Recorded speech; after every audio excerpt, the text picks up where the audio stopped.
जय जय सुरनायक जन सुखदायक प्रणतपाल भगवन्ता गोद्विजहितकारी जय सुरारी सिन्धुसुता प्रियकन्ता पालन सुरधरणी अद्भुत करनी मरम न जानई कोई जो सहज कृपाला दीन दयाला करऊ अनुग्रह सोई करऊ अनुग्रह सोई जय जय अविनाशी सब घटवासी व्यापक परमानंदा अभिगत गोतीतम चरित पुनीतम माया रहित मुकुंदा जेहि लागी बिरागी अति अनुरागी विगत मोह मुनि वृंदा निशिबासर ध्यावहि गुण गण गावहि जयति सच्चिदानंदा जयति सच्चिदानंदा जेहि सृष्टि उपाई त्रिविध बनाई संग सहाय न दूजा सो करऊ अघारी चिंत हमारी जानिय भगति न पूजा जो भव भय भंजन मुनि मन रंजन गंजन विपति बरूथा मन बच क्रम बानी छाड़ी सयानी सरन सकल सुर जूथा सरन सकल सुर जूथा सारद श्रुति शेषा ऋषय अशेषा जा कहूँ कोई न जाना जेहि दीन पियारे वेद पुकारे द्रवहु सो श्री भगवाना भव बारिधि मंदर सब विधि सुंदर गुण मंदिर सुख पुंजा मुनि सिद्ध सकल सुर परम भयातुर नमत नाथ पद कंजा नमत नाथ पद कंजा जय जय अविनाशी सब घटवासी व्यापक Paramananda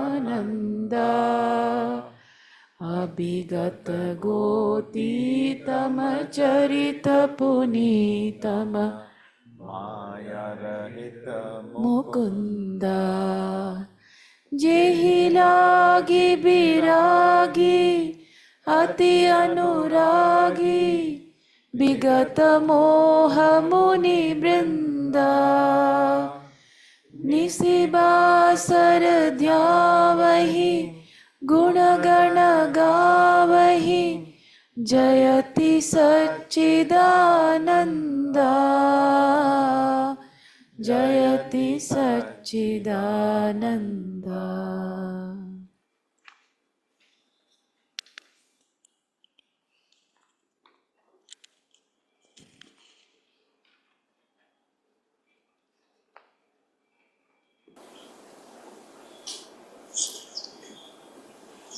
Arun?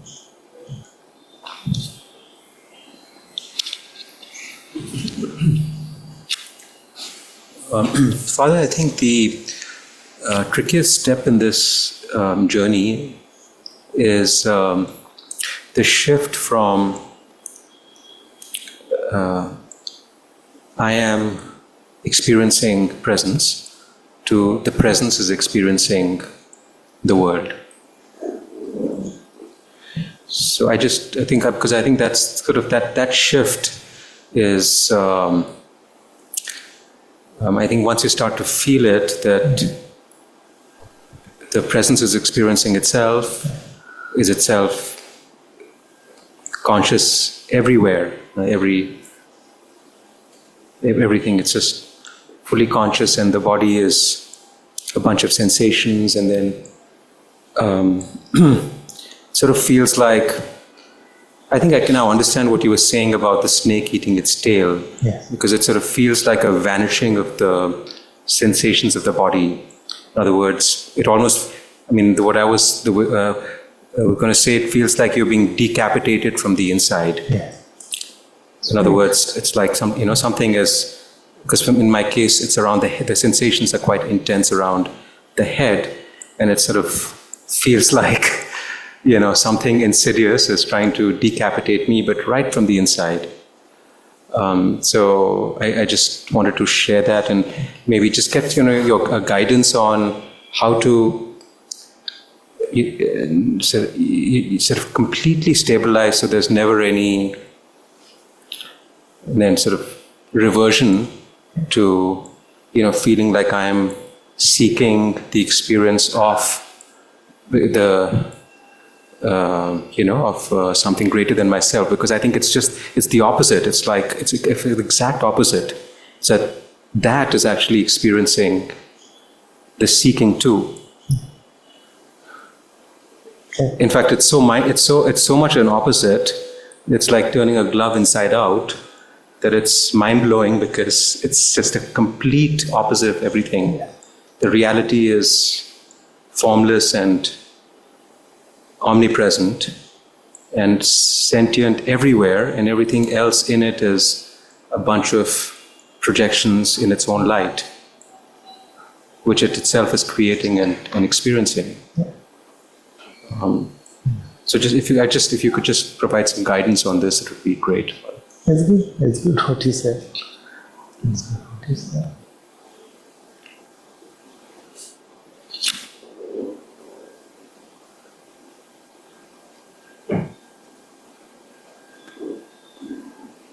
In this way, when we move away from the personal I to the centrality becoming the presence itself, the presence of God, the presence of being, then beautiful insights are emerging, beautiful insights will unfold, and that itself has a dissolutive nature to the false sense of egoic pride. So then, but the danger of that is that the insights themselves, the mind wants to use to reconstruct a me, a personal identity. And that's where bhakti and servitude comes in, because that doesn't allow you to become proud of the insight. You keep giving glory to God, you keep praising God and giving thanks to God, so that and affirming your servitude to God. So then there is no new construction possible. See? And then it becomes like the snake is eating its own tail, where there is no room left for the ego to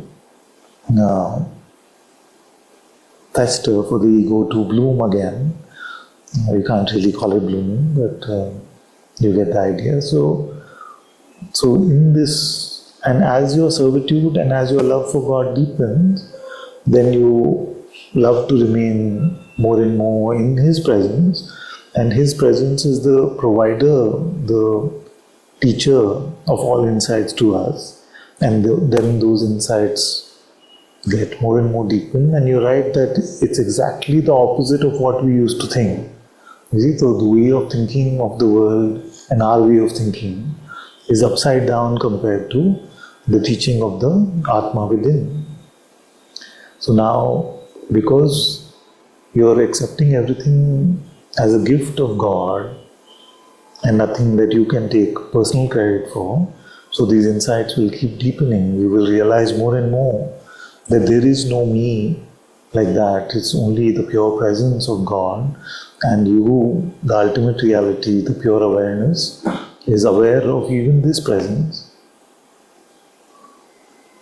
And that remains, and nothing is allowed to get constructed around these insights by the sense of servitude, humility, faith, and gratitude that you have for God. And then our discipleship of the Atma within keeps deepening more and more. So in this way, between Jnana and Bhakti, there is no room for the me to perpetuate again, to create itself again.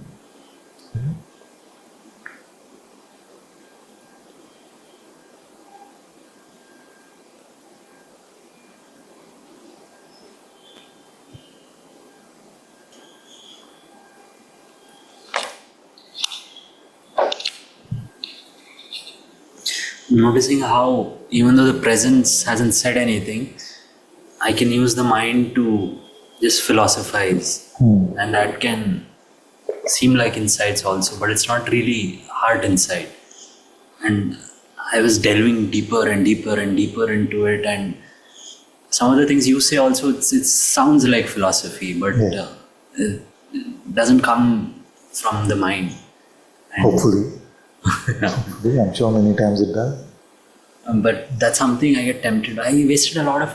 I don't see it as a waste. Also, that's a bigger problem. It's rewarding. Yeah. It can seem like, for the moment, it can seem like it gives you tangible construct of what you're finding intuitively. So what happens is you're finding it, but you're sitting with the presence, you're sitting in Atma's light, and after a while, there's a subtle pressure from the mind, if not, sometimes not subtle, but usually a subtle pressure from the mind. So, what did you get? You see? So then, when the philosophizing happens in that way, and you feel like you got a construct which you can then express, then it feels like it was a worthwhile exercise, because then now I understand that this is how it is. You see? So don't fall into that trap and allow it to just unfold from here. There's so much that is unfolding for you, and your mouth may even express it at times, and you may wonder where it came from. When did I learn this? When did I see it that way? You see? So allow that as you deepen in the trust of the teacher, the Sadguru presence in our heart, you see, then you'll allow it to use this instrument, this body mind, fully as well. And you won't need to grasp at understanding to really get a conceptual sense of what your growth has been, what you have understood now. Yes. Like that part, what you said, the insight is there and it gives it a structure to express. But by heart knowledge, you mean that the presence itself speaks. Only that is heart knowledge, no? No. Like we said last time, that most of what we are learning we are not able to capture in words. Most of what I am learning in the discipleship of the Atma, I am not able to express in words. And yet in Satsang, I sometimes find I'm just sitting and some fresh words come, and I'm also hearing them. You see, because they're coming from the heart and they're fragrant with the heart's presence. Then I'm hearing them fresh, and I say, okay, now this has not been expressed in this way before. That happens with me, but sometimes I go like, wow, where did that come from? I didn't even think about it. But it's not the present. I still have that idea that it's the mind only. So, that I enjoy it and it's very... Yeah. But even that, you're saying, is an idea. I had this idea that if it's heart So inside, now, is it an idea? it's an idea. Okay, so that's also from the mind. It is, yeah. So this is what? Meta mind. The mind complaining only about the mind. mind. Only mind, yeah. So leave it. The thing is, that is it. It's like until the present speaks, I shouldn't pursue anything. Because on one hand, you can say that it produces insights, you see, and says, okay, this is how it is, some very high sounding insight it can conceptualize, and then it can give you a new insight, which is that, wow, even this is mind conceptual knowledge. You see, but both are minds, we can discard them. And we can discard them only as we learn to deepen in our faith. Otherwise, it can feel like, but then what is happening? What am I really learning? How am I really growing? But if you have true faith in God's presence within you, then you don't worry about that. You don't really want to learn. If Krishna has picked you up in his lap, then what do you want to learn? And yet you learn. I want to learn one thing. Can you talk about that heart inside? Because that's the construct I had in my mind. Until the present speaks, everything is mind. Everything else is mind. Only with the heart. How would you express it? Yes, I agree with that. Everything else is mind. And not to be delved into. Yes. It's just what the heart says which is important. By heart you mean the presence. Yes. It comes from there. It is distinctly different from... Yeah. Thank you.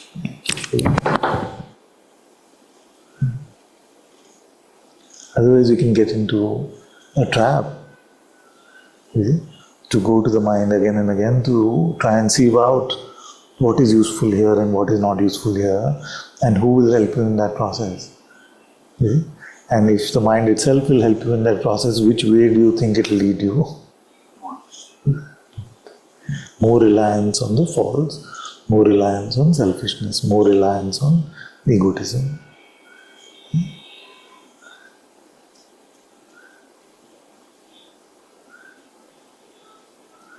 And sometimes it just makes it like fait accompli. And it is how it is now. You see, the mind's murmuring. And we're like, what are you questioning this? This is reality. You see, my life is like this. It makes those conclusions, but they're just not true. If you investigate them and you stay empty, then you start to see that it's just not true. But what happens is that in that mind phase, we're not willing to look elsewhere or be patient or just wait empty. Because we want to conclude something fast. Even in this conclusion that, oh, it is all the mind, there's a rush to conclude something fast because something is giving you some psychological pain or some, like a need to understand is also psychological pain, isn't it? So we just have to learn to just... It can be like wandering.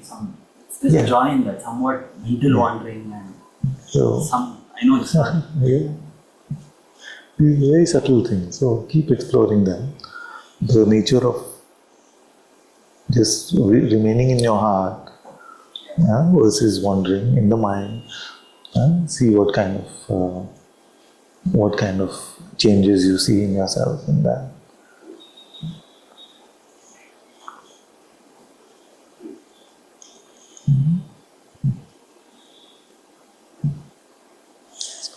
Good. Advaita.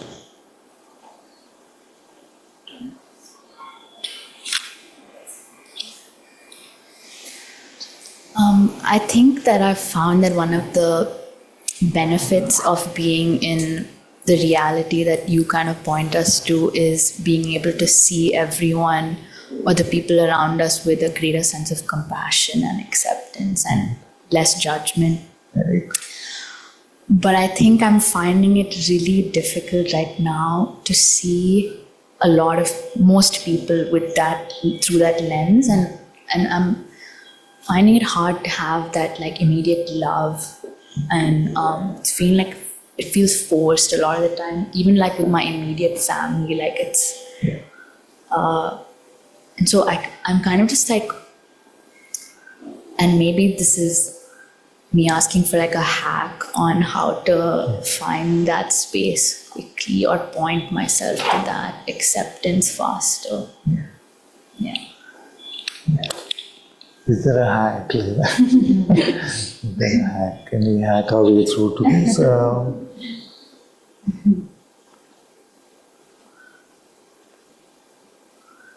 I don't know. There's like a cheat that you can use, but it may sound like a very obvious thing to say, but come to Satsang, immerse yourself in the Sangha's energy field. I don't know if you notice it like that, but I feel that coming here you'll notice that it's easier to love unconditionally, hopefully at least, and then that becomes a habit. That just becomes a habit that because we've been talking a lot about, in a way, the company that we keep. You see? And the company that we keep is not just the people outside, not just the people outside, but it includes that. Okay? But if you keep the company of Satsang, if you keep the company of the pointers in Satsang, if you keep the company of love in our heart, sometimes it feels like hard work. Even here, if there was a hack, it would not feel hard ever here. So it does feel hard here sometimes, because it can seem like Maya is so real at that time, and this person is really irritating, and you can't find that pure acceptance and love for them in that moment. But just even the ability to notice that we see that I'm not loving, and that takes me away from my true home. Then that noticing that which would have been so normal a few years ago to just be judgmental and say they are like this and they are like that, like that. But just to notice that here, it's something here which blocks my light, which blocks my love, and to bring the focus back to looking at that condition, looking at that what blocks the love in my heart is a great change and a great maturity. So we just have to keep at it. And if some hack comes during satsang, I'll point it out.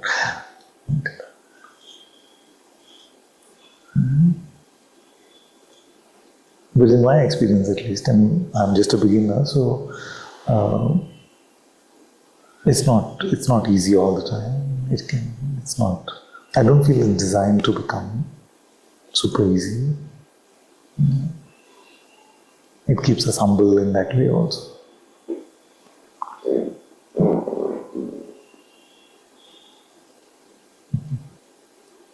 Only God can do it. Only God can do it fully, unconditionally, all the time.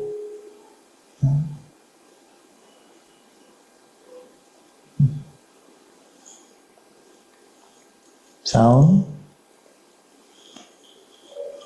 It's okay? Thank you.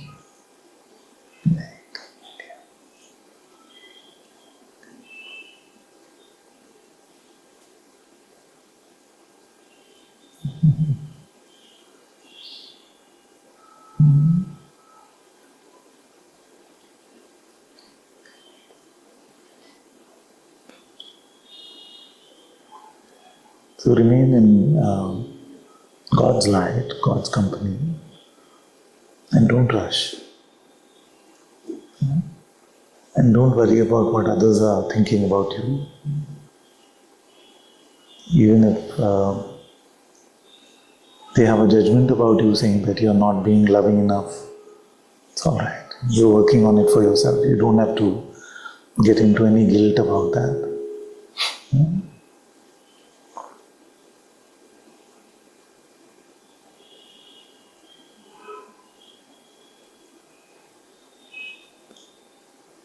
The mind loves quick resolution. Quick.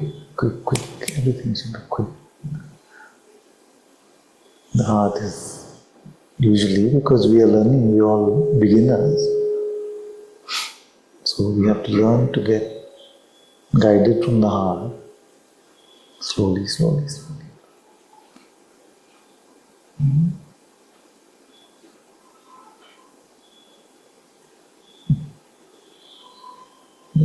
For most of our brothers and sisters, they will not know or accept that there is another voice which is available to them.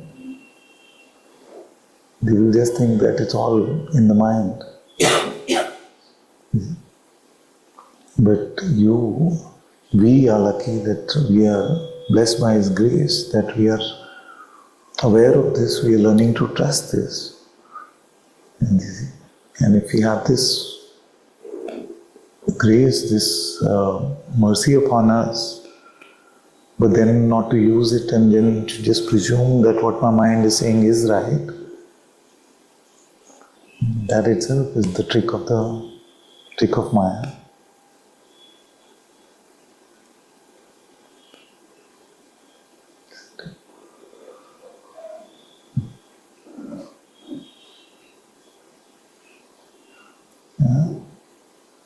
When you have even the slightest inkling that you're being feverish, just ask yourself this question: why can't I wait?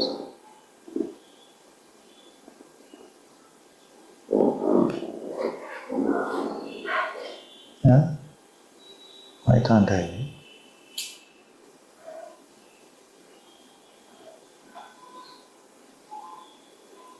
If something is God's gift to you, then by your waiting, will it go away?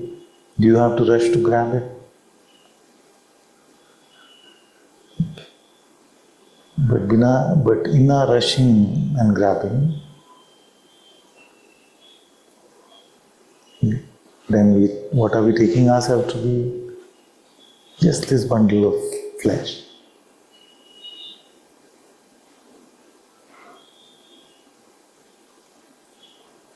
Everything is allowed to unfold in the world, in the outer realm, from God's light. Everything can unfold from His light. But when we overrule the silence of the heart with my way, that is when we start to invite trouble. In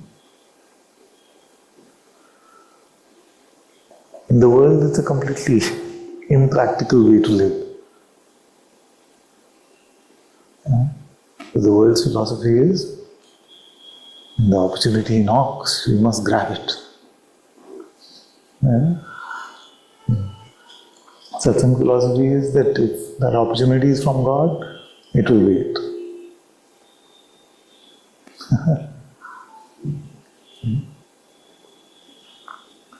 A lot of children over the past couple of weeks have fallen into this trap of rushing. Just rushing and not being able to see how it is rushing, how it is quickly running to mind's conclusions, taking that idea that how could this ever be wrong?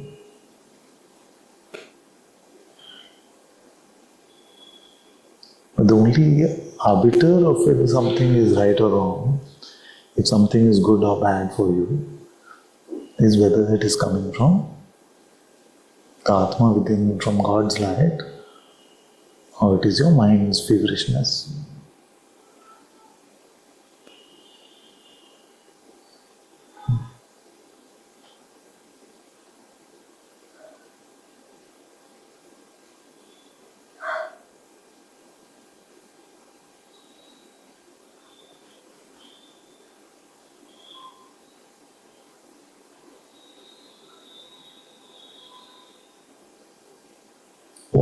What good can we do for ourselves? What light can we create for ourselves? What truth can we find for ourselves? In which light?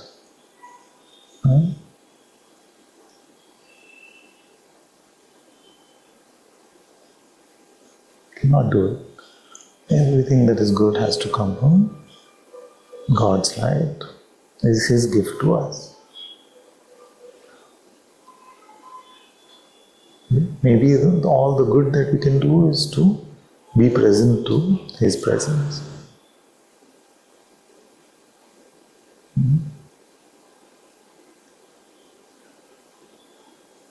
And if you're present to His presence, then really that snake is eating its own tail, the snake of egotism.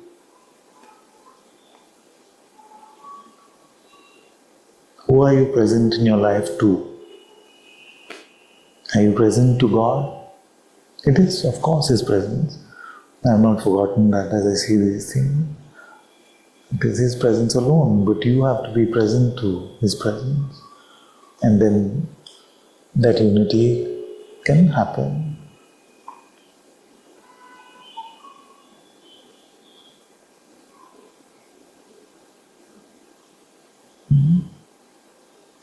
Can one ever say that we are deeply in love with God if we don't follow His will?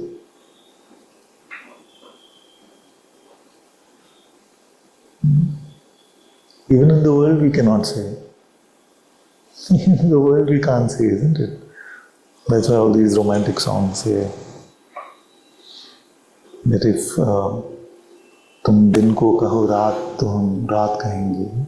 So our love, at least temporarily, can seem like that. That if the beloved said that the day is night, then we will say it is night.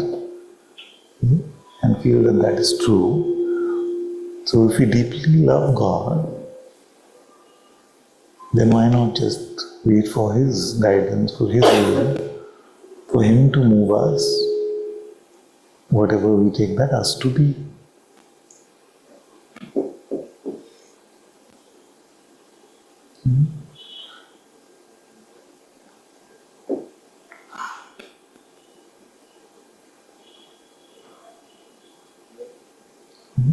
So how to tell whether we are rushing or truly going in God's will?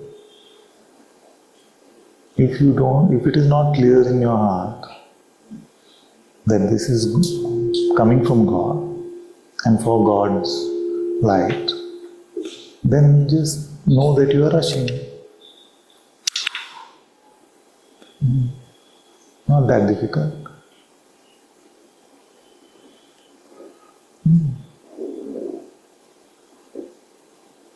I'm telling you, this may not seem like there are hardly any satsangs that I hear about this rushing problem. But even if you just take out this, just find an inner stillness which refuses the mind's temptations to rush in, you will save yourself a lot of trouble in life. Found that rushing is really a big clue. So that if I had a desire, and I can see it so clearly, like, one minute is that she's doing. Like, that rushing at. In the mic. I call it that. To me, that's a sound like this is, it's a. When you're rushing, it sounds like flash. Yeah. Huh? Right. Then if I see the desire and I can like surrender it, because I really can't know whether it's from God or not. I mean, if it's a desire, I know it's not necessarily from God, that's for sure. And when I find that if I give it, because I can't really, I don't have the power on my own to just let it go, something just settles down, and if it's meant to be, then it unfolds in its own direction, and otherwise you just don't want it anymore somehow. I just been discovering this way because sometimes I feel I'm not so able to say no in that way.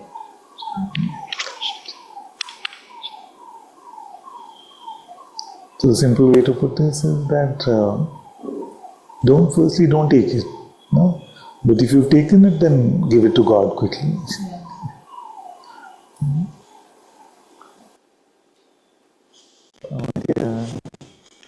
Hi, Ananta-ji. Hello, my love. Hi.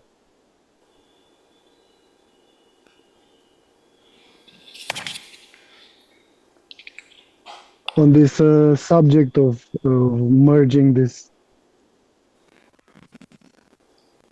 this distance between living in everyday life with God and from God's will, and I just feel to open up with you until whatever hold of arrogance or pride or this I know something is sufficiently seen through, I think.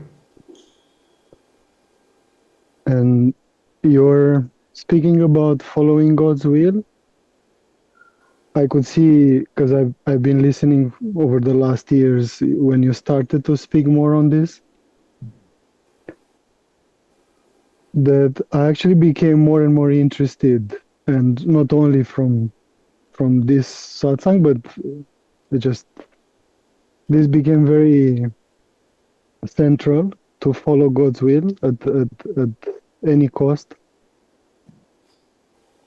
And I felt it's much more important that this is actually happening than the particular shapes that the choice takes. Like, it's not about this or that, it's about this inward looking, what does God want? I think. Because if I look at some things and I ask myself, it's often it's just a silence there, and there's a sense which is more quiet that feels yes about this.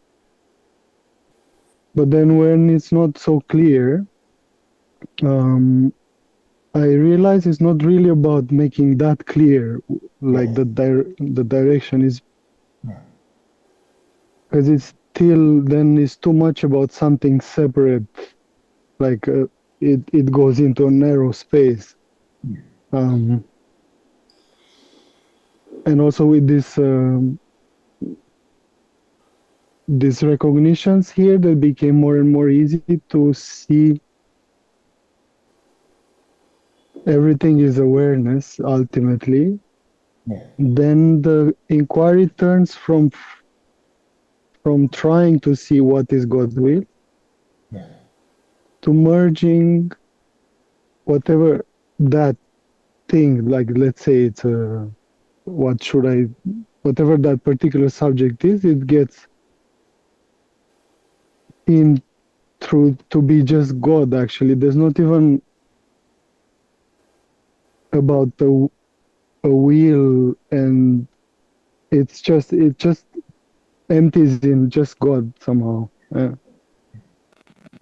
And that feels much more clear, and the only certainty that remains after this kind of looking to see what's God's will, it empties out into this only God, and then that feels resolved somehow. That yeah.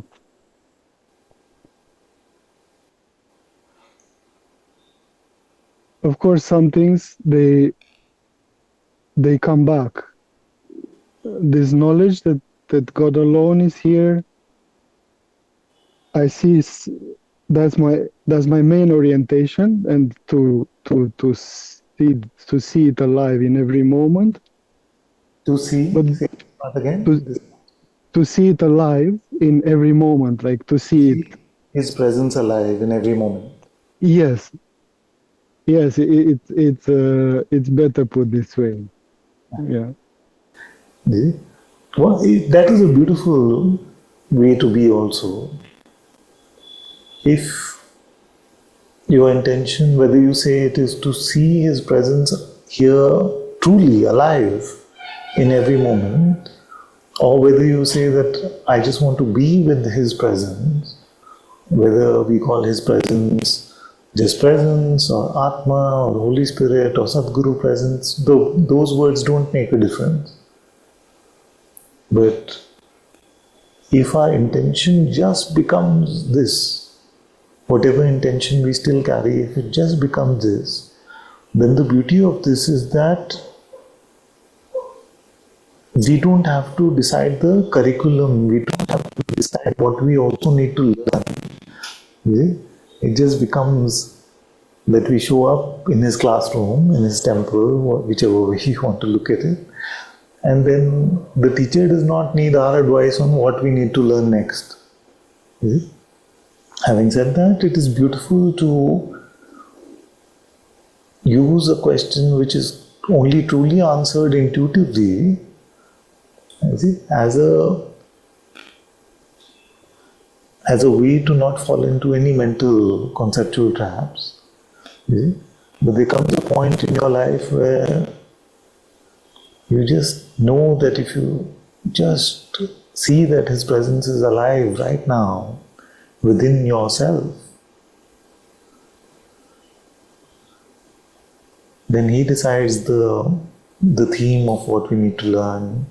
And we've discussed this a few times in Satsang, that every week, as the week progresses, I notice that there's a particular theme to the week. And I did nothing to decide that theme, what we are going to talk about.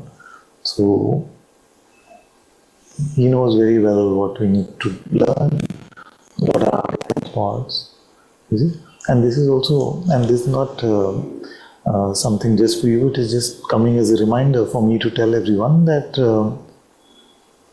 if we begin to trust him to provide the curriculum also, then our spirituality becomes broad. Otherwise, what can happen is that all of our minds have a particular spiritual conditioning. You see? So one only wants to talk about our true nature as awareness itself. One only wants to talk about God's will. One only wants to talk about this. Yeah? So, because then what we do is, because we pick our contemplations ourselves in that way, then we get conditioned in that way to become spiritual in that kind of persona, to become a spiritual persona which only enjoys these kind of things. But if we become more and more empty, then as we deepen, and we want to follow his curriculum, then often we find that we are coming to insights which we never really looked at, we were not even interested in. Like somebody who never contemplated the nature of love can suddenly find themselves just wanting to express this love for God, to immerse in the love for God. Somebody who only wants to talk about love for God or love in God is talking about the reality and the nature of reality, the pure awareness and the birth of consciousness and what the nature of consciousness is. You might find yourself speaking or finding or understanding these things deeply. So it's very important. Both are important. One is to take the contemplations which can only be answered or understood in the heart. It's not bad, it's very good to use them.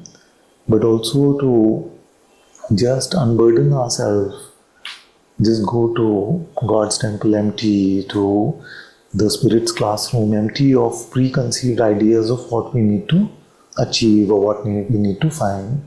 And in that way then our spirituality deepens and becomes multifaceted, can become well-rounded. So that both aspects are beautiful. Thank you for that. So And with this orientation towards God's will, and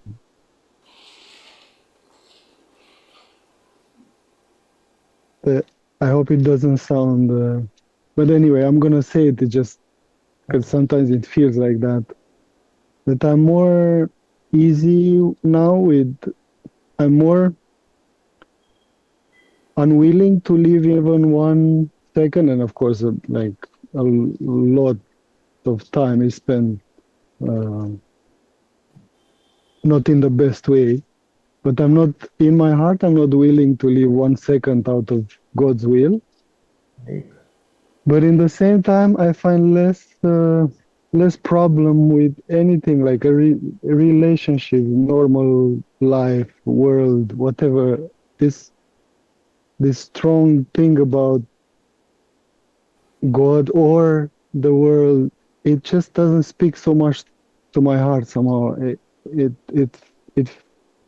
that was the most painful thing, to actually feel that there's anything which is not God. And that was the essential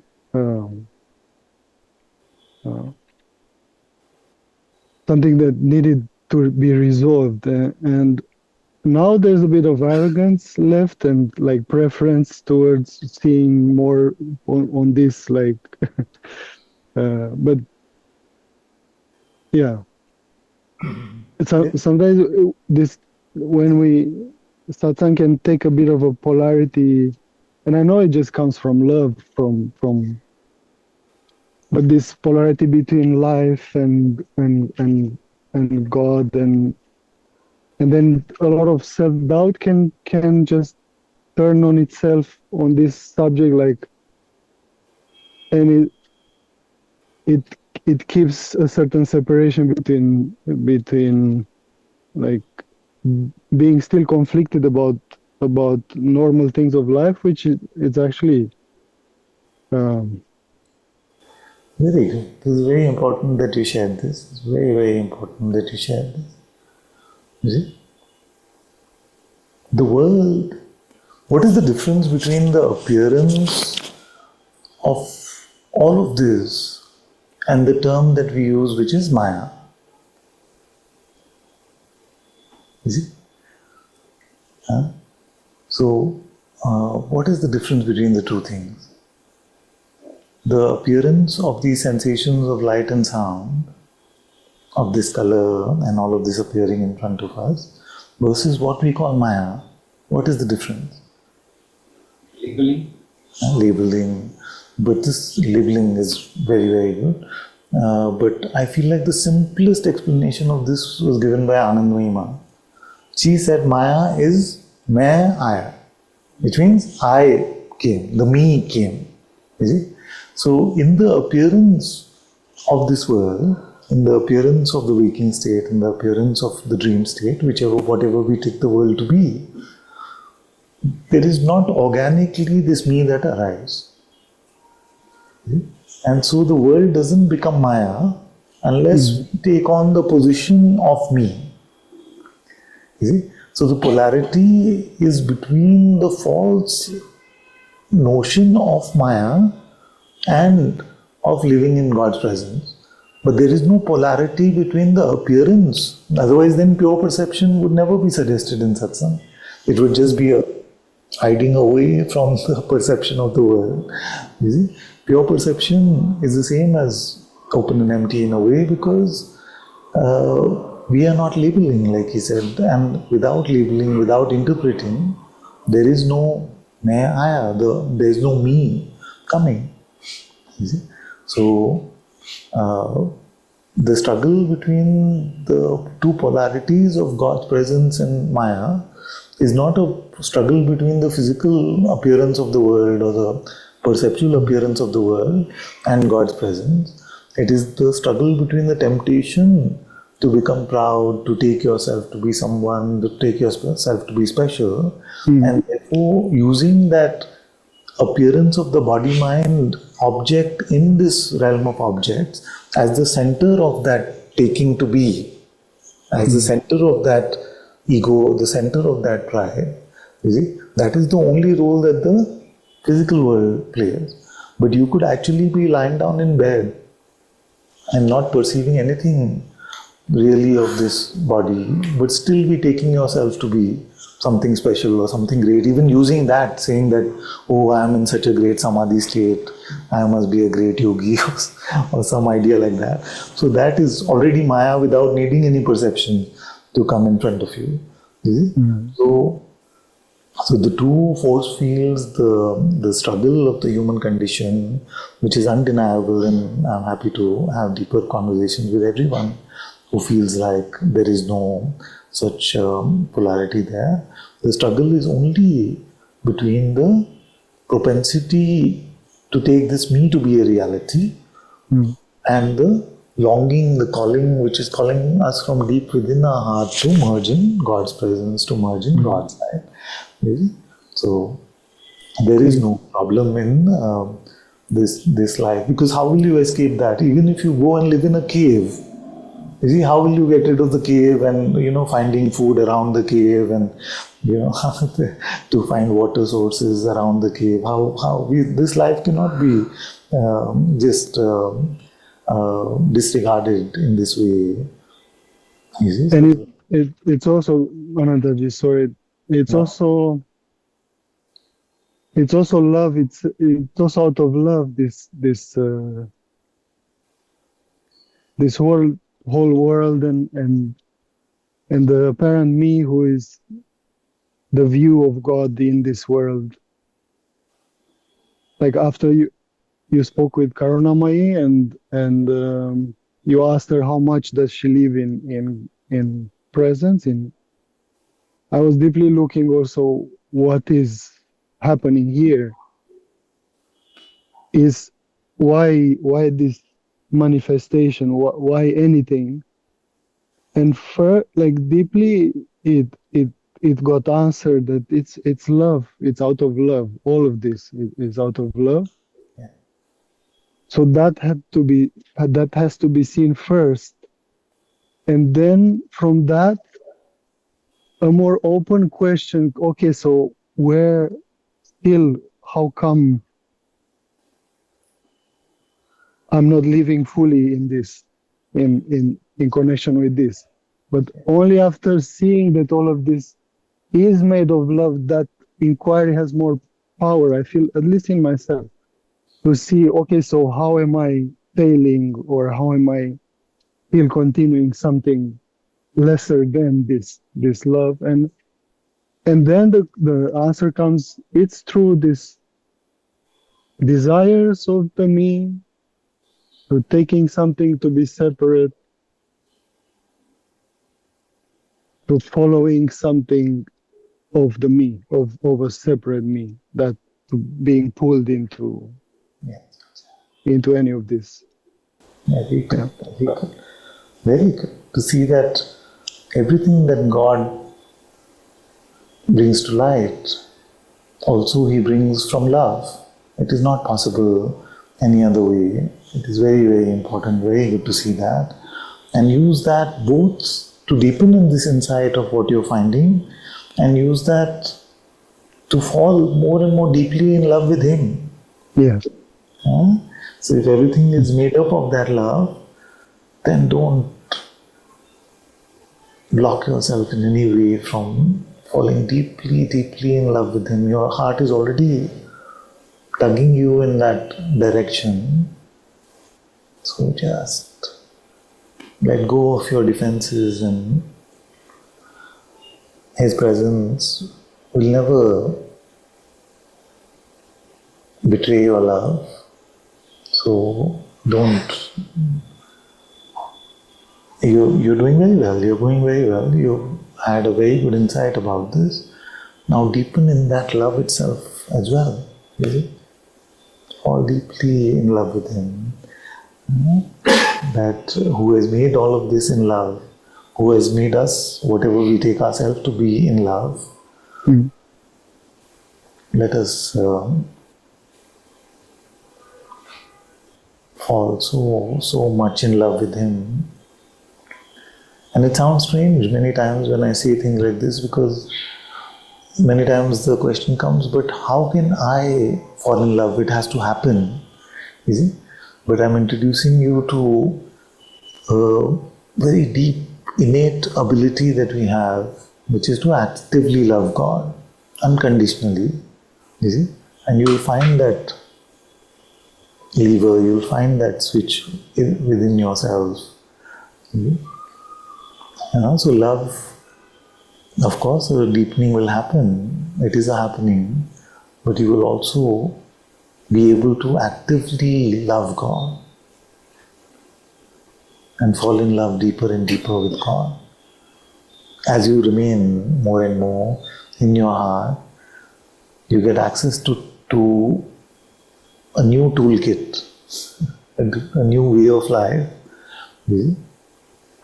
which is beyond identification and grasping and concluding and being right or wrong, all of these things, as you keep them aside,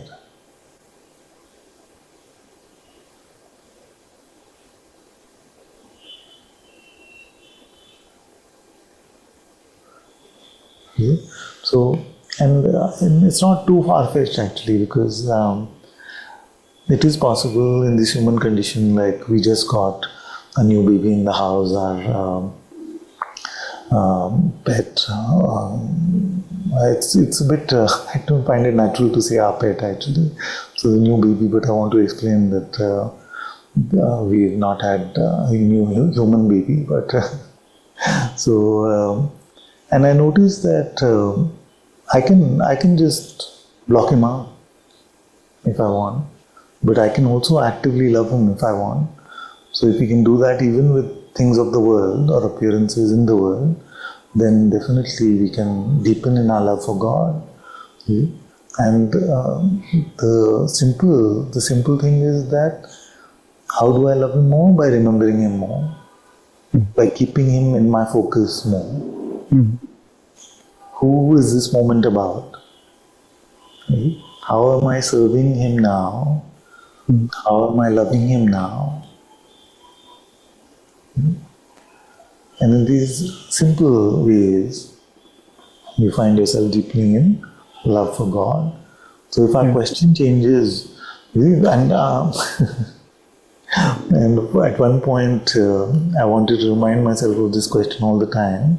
So then on the wallpaper on my phone, Meera Ma created a poster for me. She said, "How am I serving God now?"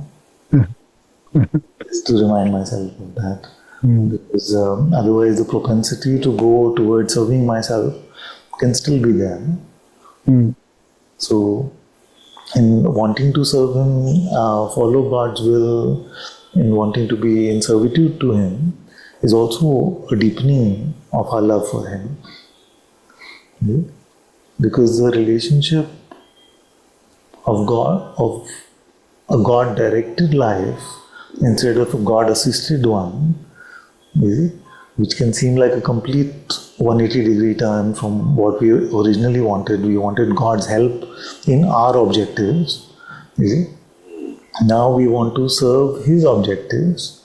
But this relationship is not one of oppression. It's not one of oppression. It is we want to serve His objectives because He is that and we love Him with all our heart. So the service to God then becomes bhakti, because when service and bhakti come together, then when service and love come together, then that is called bhakti. So we must never carry this idea that to follow God's will is some strange sort of oppressive way to live. It is the most loving way to live. Because like you said, everything is made by Him in love, by love. It is made up of love in a way to say. So the source of all that is love. We have in our heart the capacity to deepen in our love for Him by remembering Him, by serving Him, or just being present to Him.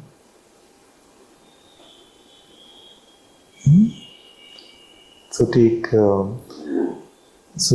your insight, which is very beautiful, and just fall in love without defenses. And it becomes more. With him, I'm clarifying.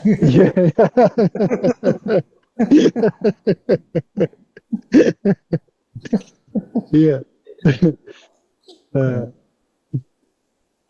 It becomes more joyful and easy to give any kind of concern about whatever it would be, relationship, job, whatever it even spirituality or master disciple, to offer that to him is more important than sorting out the direction. And then it makes sense. It's not about the destination, it's about God in that. Yeah. And sometimes there's a certain resonance, or like you want something, let's put it in that way. And trying to not want that thing, it just creates a conflict. So, but if you make it about God in that, then that can either dissolve or it can continue in this that I want. But then, because it can also be a self-doubt, or like that whatever I want, then it's personal, so I should not go for that. But I don't feel that is the case. So, but if you feel differently, I'm happy to hear, because it doesn't need to be always what I don't want. Like then it just becomes a very Yes, strange life. exactly. Absolutely. No, I absolutely agree with you, because many times we just presume, and this is how we started the conversation also, about how the mind creates two different shapes sometimes. Yes. And one shape can seem more spiritual and one shape can seem more worldly. And then we just presume that if there's a desire to go in that way, we just presume that if we go spiritual, then that has to be the opposite of that, and we can't get Yeah. that. You see, it is not like that. It could be Yeah. it could be either way, or it could be completely different from Yeah. what we fathomed as those two shapes. So yes, you're absolutely right about that. You're absolutely right about that. But one thing I want to also advise you, because I have this tendency, and many of my children, even in Bangalore, on Zoom also actually. So many of Sangha members have this propensity also, which is to, when there's a insight in the heart, you see, then allow it to just unfold from there. Just allow it to unfold from there, just organically, just naturally. You see? What happens many times, and I see this with myself, I see it with a lot of teachers also who are sharing, that a heart insight comes which is beautiful, but then to express, we go to our intellect. Then we say, okay, what did I understand out of this? So then we to use words to maybe understand ourselves or to express what we are finding to others, then we go to our intellect as a tool to find the right words to put that across. So just see if you find this tendency, then just observe it a bit and allow yourself to remain defenseless, you see, open, vulnerable, and to let God, let your heart, let the Atma within provide the words also if it has to, even if they sound foolish, don't worry about that. You see, because many times we give it to our intellect because we have a concern about sounding correct or false or true or wrong. Whereas nobody can really say anything about anything being right or wrong. We've been in this long enough to really say that Yeah. want to force a point of view this way, then we can use our intellect and force it pointed this way. If you want to force it this way, we can point it this way also. There's enough to go both. So don't worry so much about whether you're coming to the right conclusions or not. Just worry about remaining in the right place or not. Just stay there. Let the insights unfold. And if your mouth is expressing them foolishly, let it be foolish. How does it matter? All of us are foolish. I'm the biggest fool, I feel. So how does it really matter? So just then you will find that you're not living, you see, even for spiritual seeming reasons, you're not living that holy place inside. You see? So don't get into the trap of expressing in the right way. Express in the wrong way, it's okay. Okay. We'll all deal with it. Okay. Thank you. So welcome. So I take that. thank you, Adi. And again, it's not something that I'm not working on for myself as well. This tendency. I have to apologize in advance. It is going to take a bit of time to, I don't know, to decondition this way of speaking. Good. Yeah, yeah. All of us are working on it, and there are so many things in my life which I know are probably projects for this entire life. You see, it's okay as long as I'm noticing my foolishness more and more.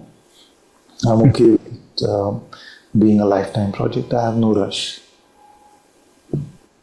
And maybe it's worth to say a little thing to just get it out of the way.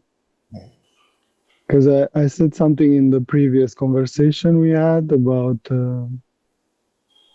Guruji being my master, and I don't have any conflict about that.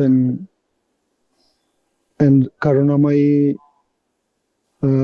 she called me after, and we spoke a little bit, and I could feel. But I don't think you mind if I say you, Rupert, and anybody else isn't. I feel like it's my wise friend, and I call Guruji the master. I don't know if you have any. I know you don't mind that. I'm deeply offended you cannot join Satsang now. It's over. It's over. Yeah, but I wanted to in my heart to say how I feel about this. I really feel God is speaking through you, and that is my master. You are my master, and everybody is my master. Whoever, even a cat, if God is coming through, that's my master, and I bow my head to all of you. And yeah, That's exactly the right approach, and very much that is what I'm learning as well, that His light, His guidance can come to us from anywhere, from any mouth, and not even mouth, in any way. So all who are even trying or carry the intention to live in God's light, I'm learning from all of you. And many times I come to Satsang and I get inspired by all of you. In that way, the Sangha is my Guru as well. Each of you are my Guru as well. So, He is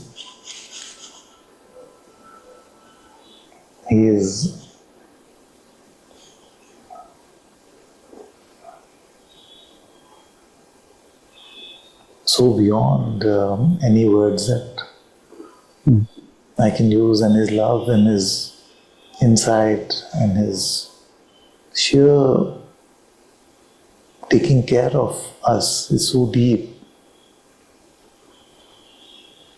that truly only the presence of God Himself is the Atma within, who is our teacher, who is our true Sadguru.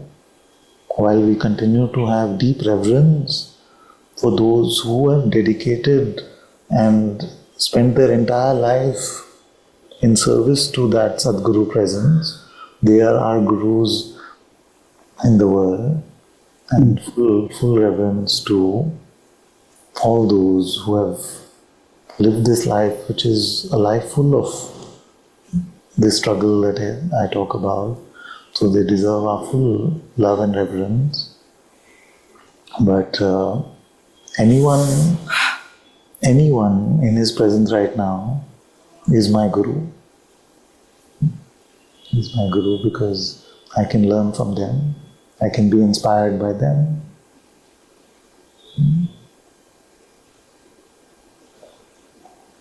And often I have told all of you that if you look at everyone who's sharing the only thing I can say is that I cannot deny that I'm deeply, deeply in love with God. And if that qualifies me to tell any of you something, then that is my only qualification. You see? Otherwise, I don't really see a reason to come to this foolish man. I don't see any good reason to come to this one. But the love I feel in my heart, I cannot deny. So,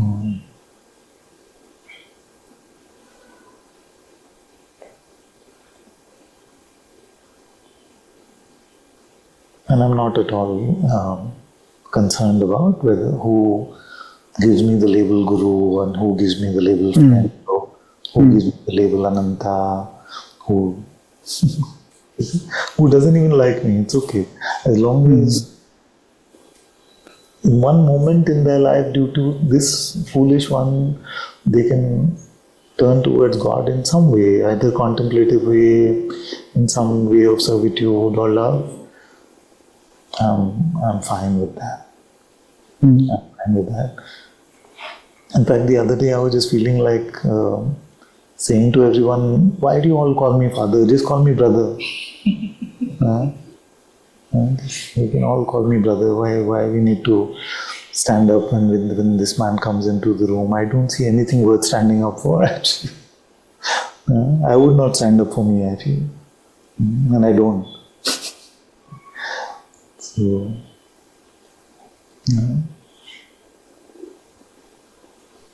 yes. And may God just use this instrument more and more.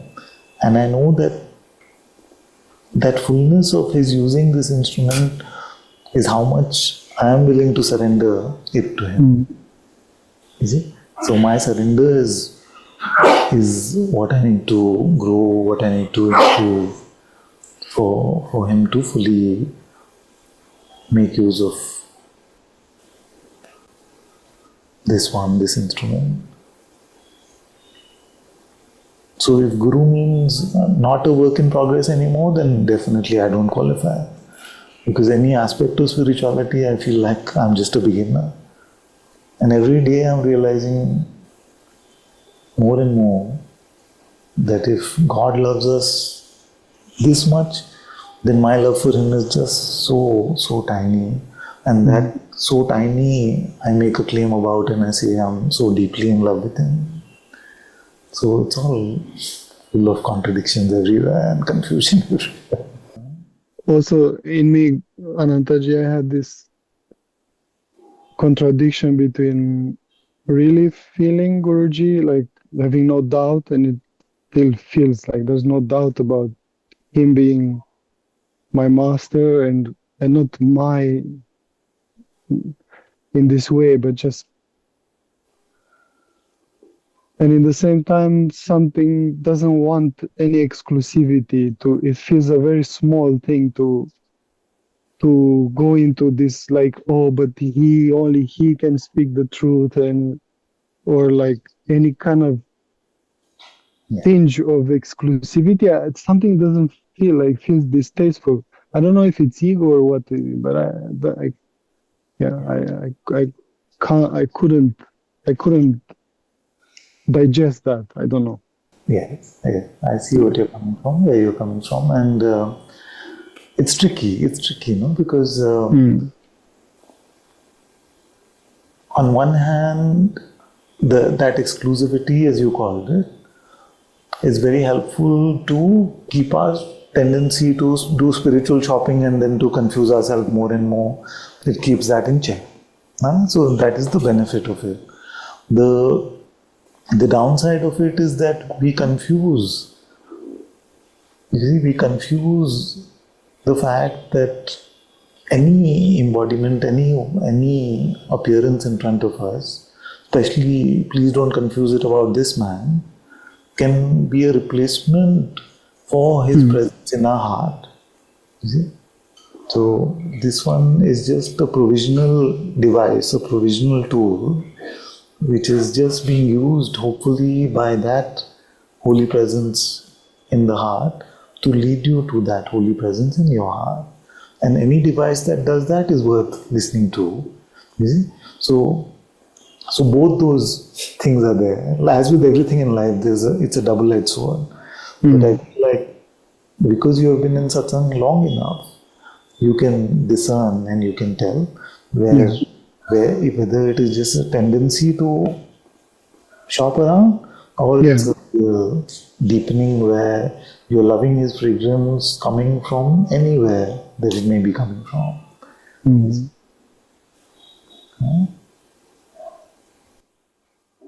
Whatever closed fist is inside about any subject, including like anything, I just offer that into your light, into the God's light. Whatever, all this that continues, it's offered. It's a full-time, full life commitment, whatever it takes. Very good.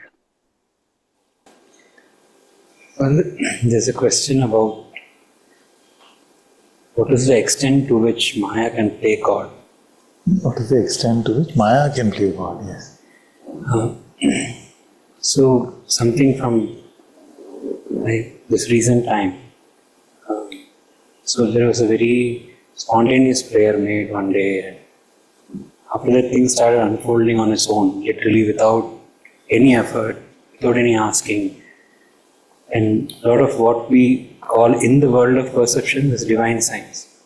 Is divine? Divine signs. Now the thing is, we know that Maya's realm is also limited to the world of perception and the attitudes of the mind. It cannot touch the presence. But these signs are in the world of perception. But the heart is absolutely tranquil and calm. On any normal day, if there was no desire or need associated with this kind of a situation, I would naturally feel this is just God's Leela, which is playing out. But when there is a need, a worldly need also associated, and all the Leela that is seen is somewhere also fulfilling that worldly need, and the heart is just calm. It's not saying yes, no, nothing, but it's moving with what's happening. In that kind of a situation, how do we discern if this is like a play of Maya or is it God's Leela? Yeah. It's God's play. Yeah, that's the key question. That's the key question. So let's take that as a live example. Huh? So your will at the moment is to get an answer to this question. Yeah? No? Yeah. Yes. Yeah. So what is God's will? And that can be very troublesome because in a way you said it very sweetly, but there's a slight complaint over there, you know. But he's not saying anything actually. So I'm not receiving guidance from him, you see. But I have to take a call. You see? So what you do is you drop your will now and speak from God's will. And if there are no words, then don't speak. Then it becomes a live example. So this is how you do it. Getting it? Yes. And this is how to do it.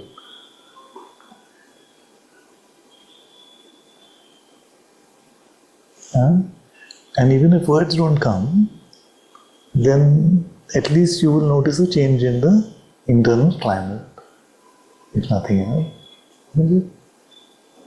Because something that can frame things very well, is it? But pulls us to like an intellectual understanding, is it? Then when we let go even of that and return to like a childlike innocence, somewhere feels relieved, is it? Although the intellect may feel like it just got chopped or something, but that is not really the intention. It is to, because these things really can't be explained. In a way, they have to be shown. Huh? Even now, Father, you just... Now stay. Don't go. So what I was telling Sajan also, that you're feeling in the heart, not a feeling, you're intuiting in the heart. Now don't give it to your intellect to express. Stay there, express from there.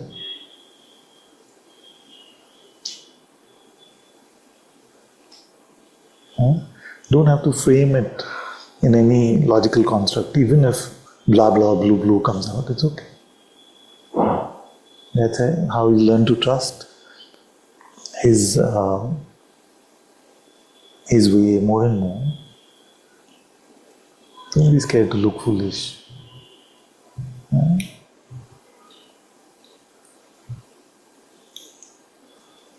Foolish ones love foolish ones.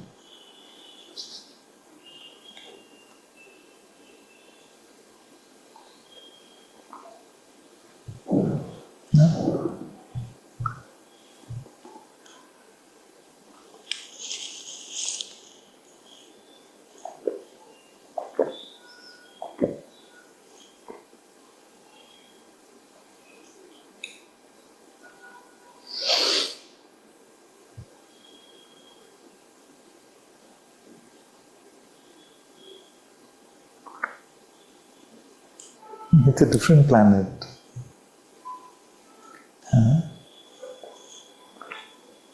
We can live on Earth and talk about Mars, or we can actually visit.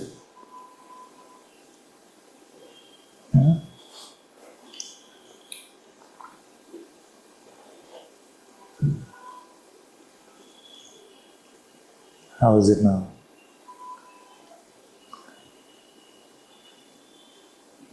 There's some kind of heaviness. Yes. With regard to question, there's other than some heaviness here. Yeah. So that heaviness, use that as an invitation to love God more. Use that as an invitation to deepen in your love for God, in your service of God, to make everything about Him more and more. Sometimes I experience it like a contraction, a tightness.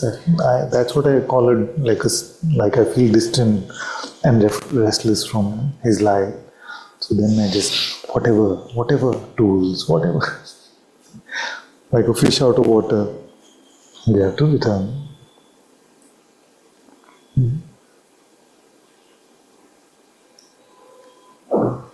So this heart problem can never be fixed in the head. Can't do a liver transplant for your kidney in the same way. If I get you the best liver, your kidney will not become alright.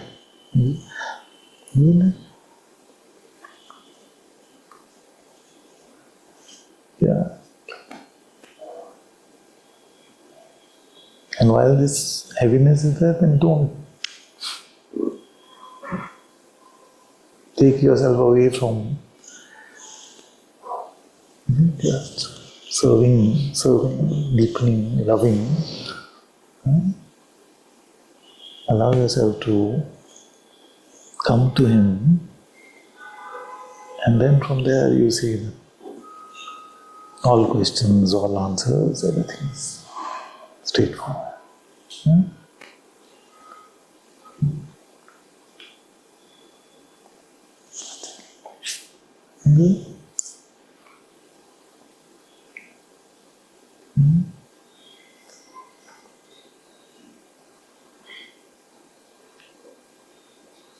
You see? So then from here, decision making looks very different. Choice making looks very different. Volition, agency, my will, His will looks very different. Sit in the heart and just send a periscope out to look at the world. You don't leave. See, don't touch.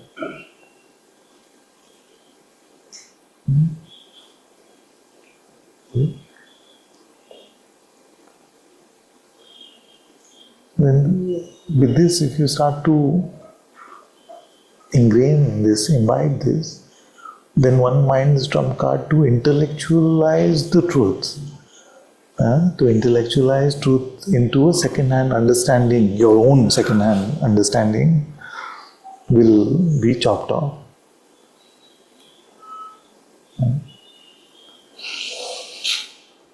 And so what if you don't have a ready reckoner of what you've understood? What happens? If somebody says, what if you learnt in Satsang? I'm like, I don't know, now that you ask. No? You don't have to be a good brand ambassador for Ananta at all. I'm not expecting any marketing, just stay with God, just stay with God. And he says, what do you go and listen to this man? What have you learned? And your heart is silent, like you're complaining. I don't know.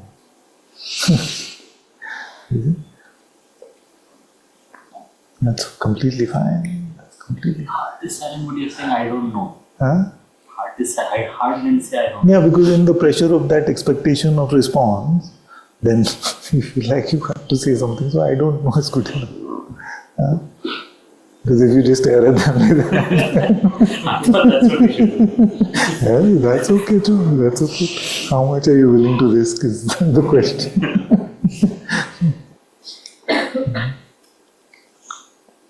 You're getting a sense? You're all getting a sense of what I'm saying?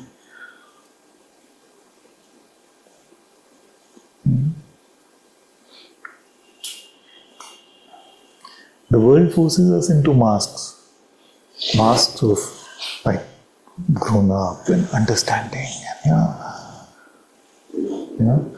and like this seems to be a theme in Satsang today also, which is that then we get into this sort of this is what I've understood. This is okay? Then we lose that innocence then in the guise of spirituality. Simple.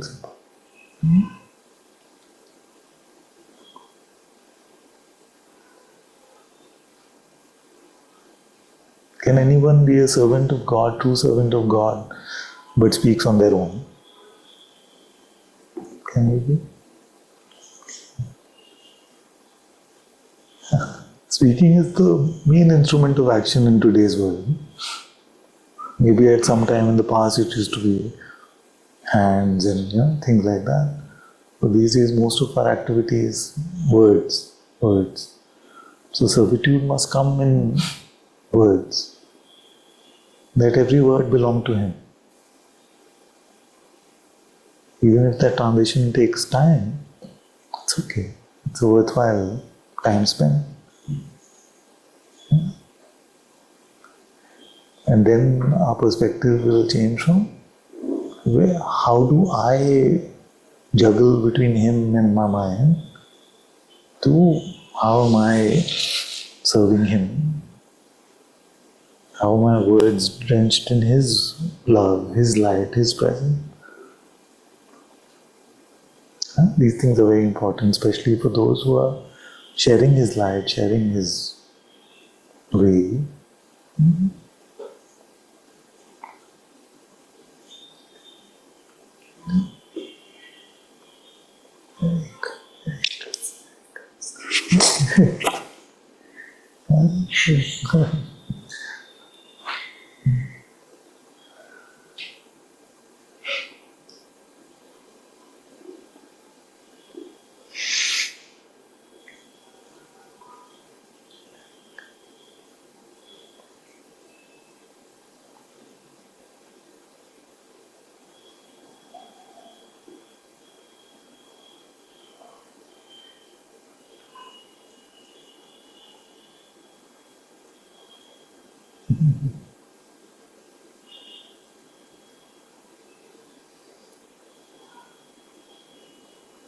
Like if you visit these multi-story hotels, you step into the elevator, you see there's no floor 13.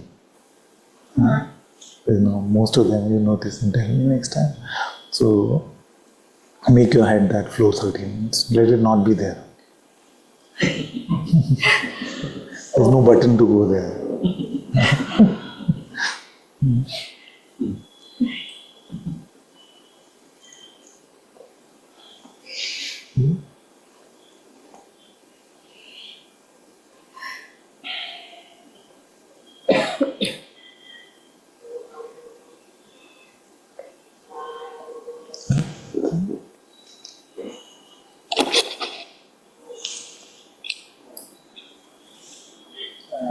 Question in a similar vein,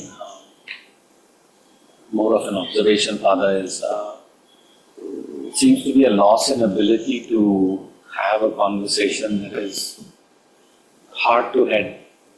Heart to head. My past life was head to head. Yeah. Then in this intermediate life, it's been trying to do heart to heart if it's available, but also trying to do heart to head.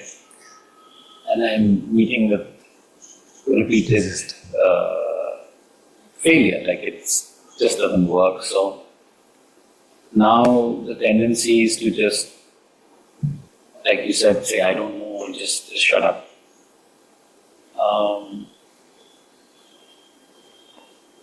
That's the observation, and I think what I'm hearing you say today is it's perfectly okay. It's perfectly. Yeah. It really feels good to hear that. Of course.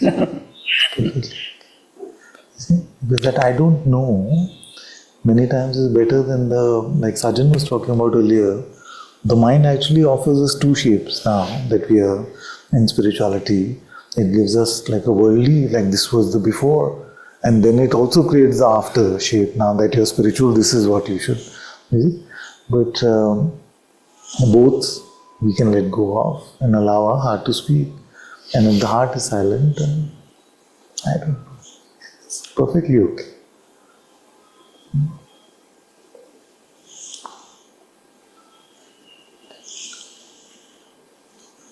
Father, one comment that you made, maybe jokingly, but I think it was also serious, is you said you can be silent or you can say, I don't know, but the other person may throw a fit or get into a havoc. And you said it depends on what you're willing to risk. Yes. I've lived that life and I know exactly what you're saying. Yes. And did not want to risk, right? But after having risked everything, it seems foolish not to take that risk. Yeah. Because there's no solution there anyway. Exactly. Because I'm going to lie. Exactly. Or I'm going to speak from my head. Exactly. So I'm doomed anyway. And it's this temporary feel good of not taking the risk. Is that? It's very good. It's correct, very good. Also, as we are noticing more and more, and tell me if you are noticing this also, that mostly people don't have a problem with our silence. See? Mostly people have a problem if they feel like we are not listening. And if we live in our heart, we are naturally listening more. You see? So if you notice that people either have problem with what we are saying or if we are not listening. With our silence, it's a rare problem. Sometimes, of course, it's there that why are you so silent? Like that, but it's not usually. It doesn't become a big trouble. You see? Big trouble is with what we've said and if we've not listened.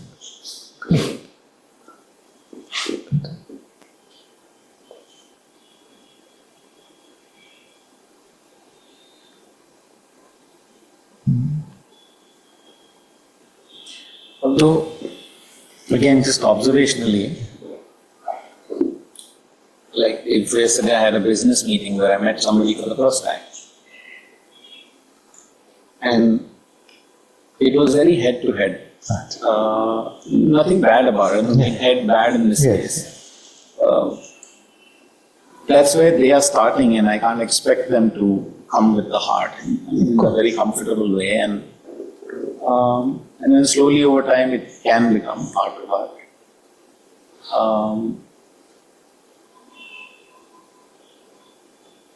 So sometimes conversations can remain at a head-to-head level, so to speak. And there's no problem with that, and they can end in the head-to-head.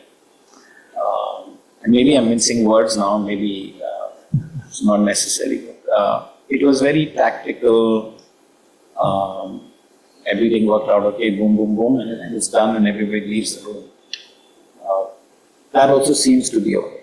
I think the confusion starts when one person is trying to go hard, one is in head. I don't know, it feels like a zoo. But you'll struggle with the head-to-head. You'll struggle Yeah. because If the there's no head agreement, there is. will start to seem very alien territory. Yeah?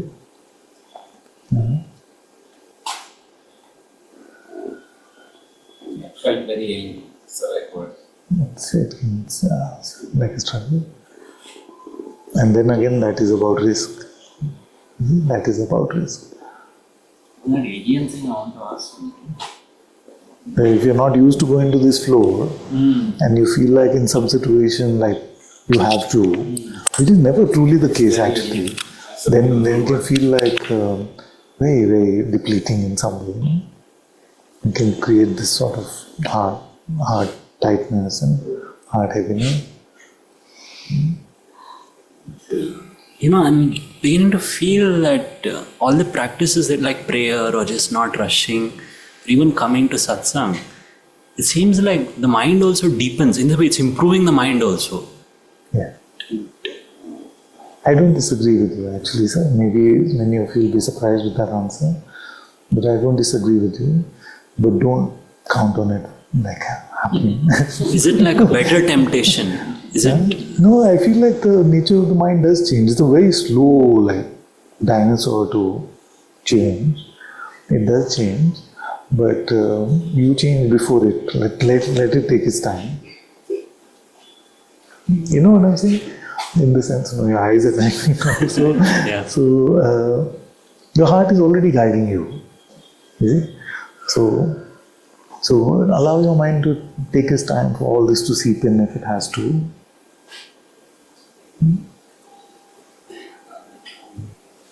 I don't know what I meant. I don't.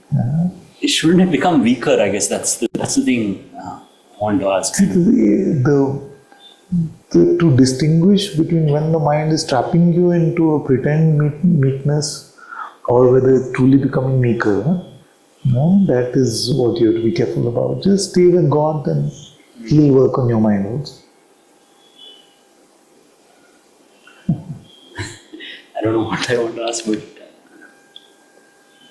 Just allow Him to heal everything.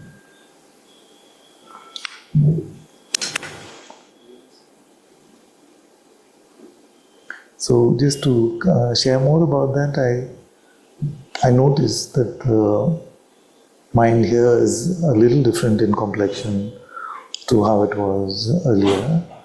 But the minute I make a conclusion like that, it gives me the next opportunity it gets, it gives me the most vile, stupid, violent thing. So it's okay, God is taking care of it. It is changing, but I don't know how much it will change before it's time to go.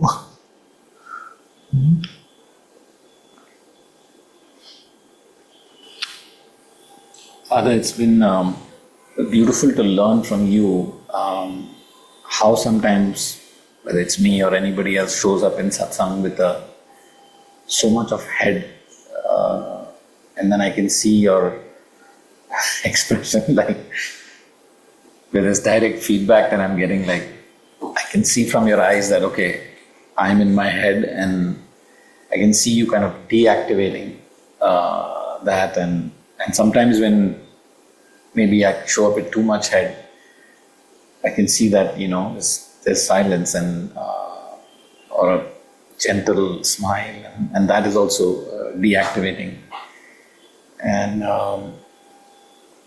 that through just being here repeatedly through osmosis or whatever is a natural thing that is emerging when dealing with situations that I am now encountering too much head. So Yeah, it's beautiful. Yeah, thank you. Yeah, so it's all osmosis actually. The way the body changes, the way the mind slowly changes. All our being is through osmosis of us being in our heart is going to change. Otherwise, when you say something like that, I'm just wondering, like, I wouldn't know how to do that, how to smile or how to express something, when to be silent. Like, I really don't know any of these things. But it's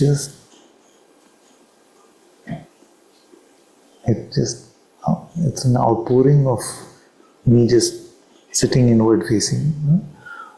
It's just an outpouring from there. Because if you were to ask this one how to do any of that, I don't know, really.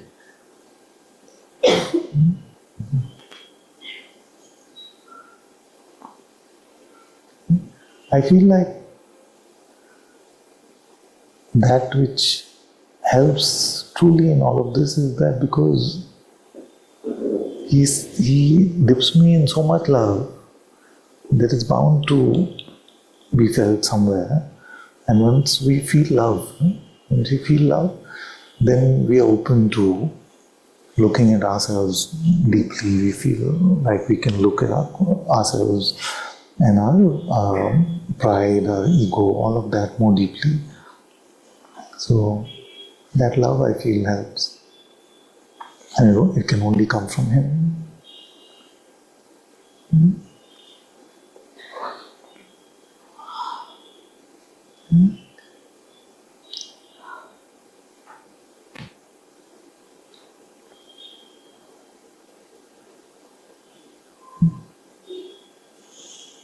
Okay, let's go to Karunamai.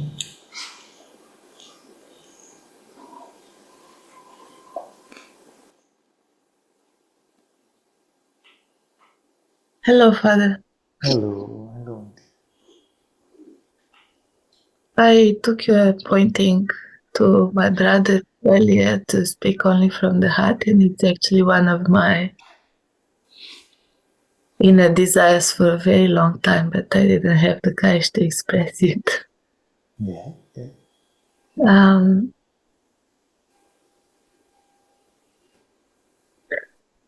I noted maybe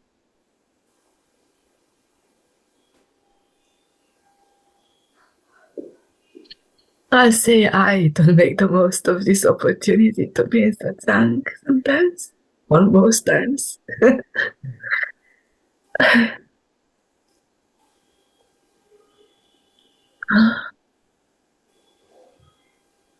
And it kind of begin, yeah, it's a bit painful.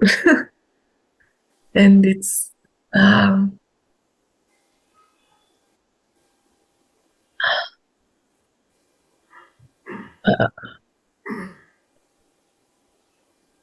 I noted that by seeing some mirrors, I guess, and that reflected this in me. And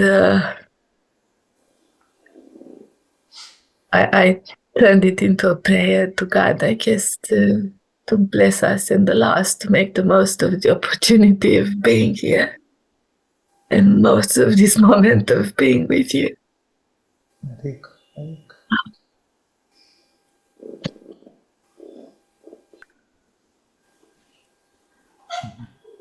And maybe just may, I don't know, our only desire be for Him, and like Papaji says, may every other desire melt in this desire for God.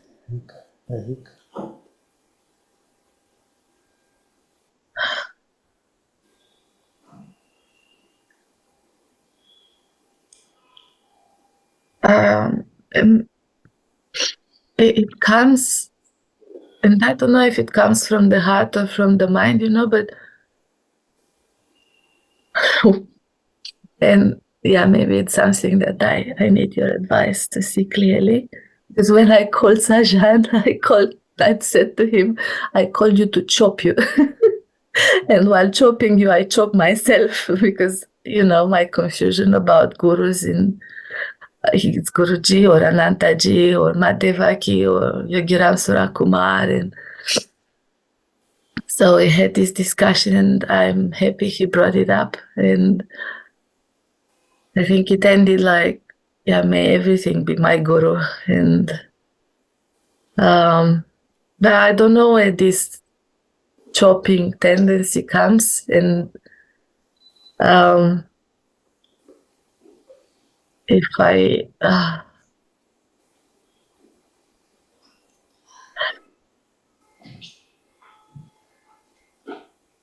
So you called to chop him, or you got chopped yourself? oh, sorry. So what I heard is that you called to chop him about this guru topic, and then you I got chopped actually. I said to him, I called to chop you and chop myself in the same time. I see. So who got chopped then? I don't know. Both of us, I guess. Because we both reached the same conclusion. And after I had that human desire with the house and the pup, couple of hours later, I was away, and Colleen sends me this picture. Just next to our door, there is a big yard where sheep are coming to eat grass, and there is a shepherd dog with a pup. And they come. It's very sweet, It was such a sweet metaphor. That is just only now, and I had a house and the pup, and I couldn't see it. Very good. Very good. Very good. Yes. That's a very good way of looking at prayer.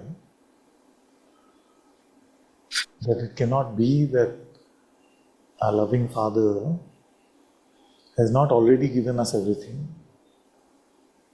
So when we pray, then it is all prayers in a way, then are prayers for us to have better vision, better eyesight in a way. Yeah.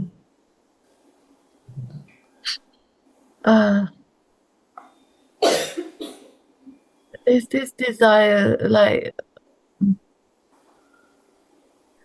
to chop, or I don't know, to To is be this Is it like that, right? That the chop can only come from this idea that I have a greater truth to offer you. Is it like that, or? I don't feel I offer anything. Like I don't feel I offer the truth myself. It's more like it's painful sometimes. The other one feel like it's playful. The other one maybe not. Yeah, it's playful. Because another example came to my head now. These dogs, they are really loving. I don't know. I meet them, and it's only space. It's only love when you pet them. Like you said in a satsang that you went to the office and you met this Labrador, and it was such a pleasure to look in his eyes because it was like emptiness meeting emptiness. Yeah, I don't As know a if I said it about this side, but from that side, yes. And someone moved next door to us, and the dog is wearing a bell, and their sleep was disturbed, and they wrote this one-page like feedback message and how frustrated. And that's like, hey, what if Ramana comes with a bell at your door, And that dog is like, what are you going to do, Because it's only loving that dog, and we take this. But you apply all this to yourself also, or no? This is why I said I see mirrors in there, because when I say these things, I realize it's also for me. Yeah. Yeah. As long as you see that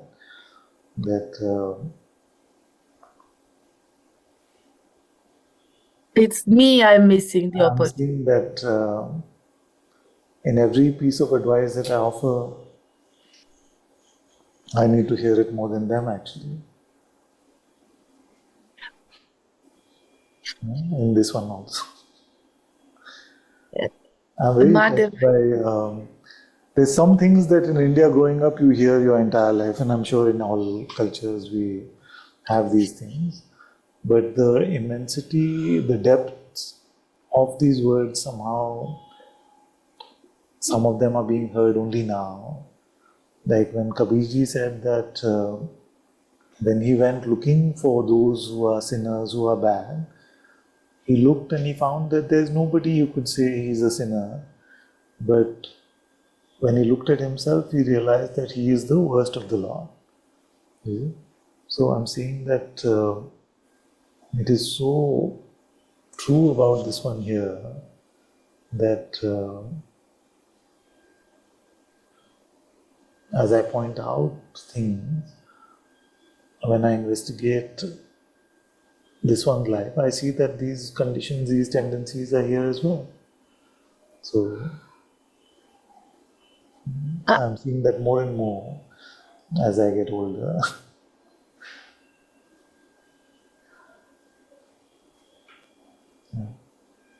So more, the chopping that comes from here usually chops my own head before it even reaches the other one. It's just like, what is happening?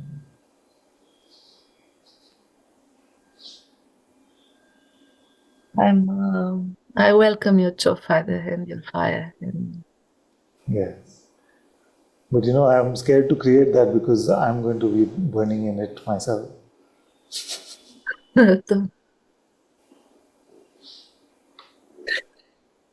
What can I say to any of you that I don't have? What can I say to any of you that I don't have? What condition can I say to any of you that I don't have? I don't find anything like that. maybe you have something more than us. Yes, that is true. And I also said you have clarity as opposed to I don't my. know, but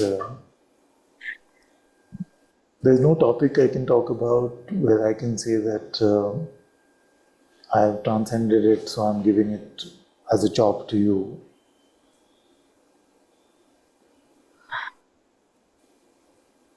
Look, I'm not worried about you transcending, Father. I'm worried about me. You seem to be doing well, Even this condition I have. Even this condition I have.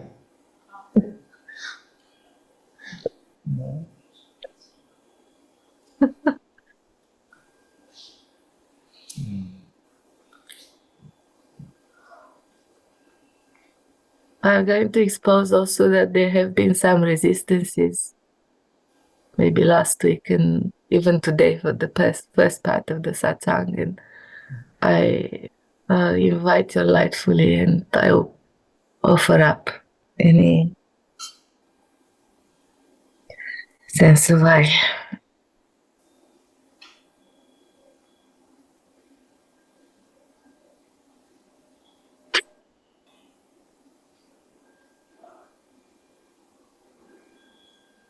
And I'm very,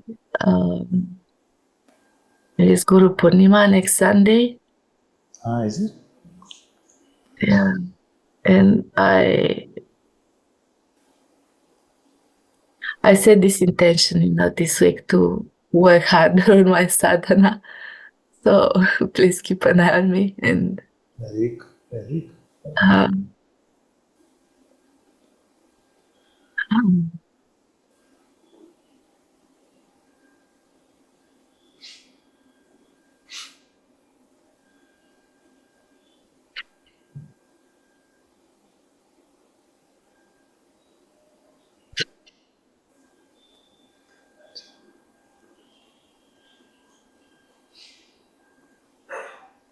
And Garima said that you're such an example of humility, and she was looking for your blessing to follow in this way. And it resonated with me when she wrote, because I felt the same. Yes, I am a great example in humility.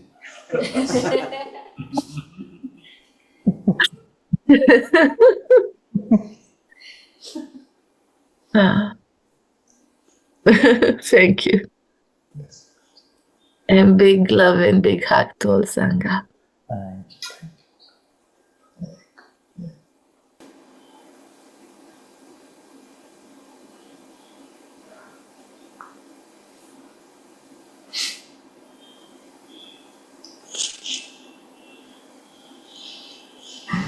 No, it's not letting me down. In fact, most of satsang has been about this. Choice making, how to move from the heart, how to resist the temptation to conceptualize even after being in the heart, to make it into tangible sounding knowledge. Choice making while remaining in his presence. In a way, our entire life is a practical training session about this. Our entire life is about staying in God's love and light, resisting the pull of Maya, the egoic desire to be special, towards pride.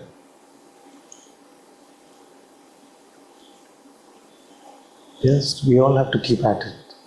We all have to keep at it.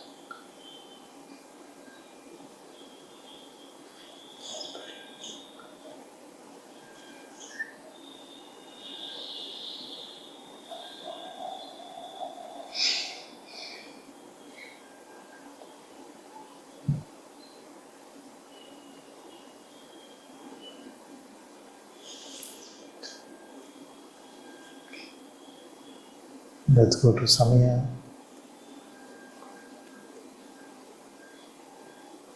Hi, Father. Hello, Macha.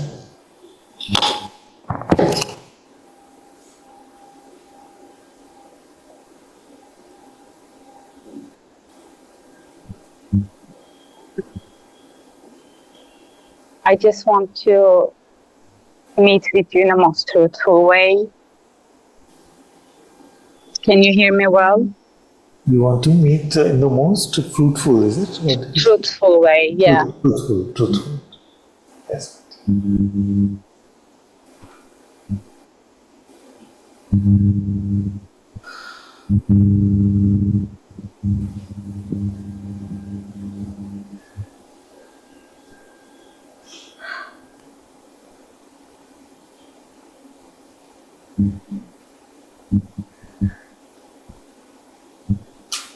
I actually, the last time,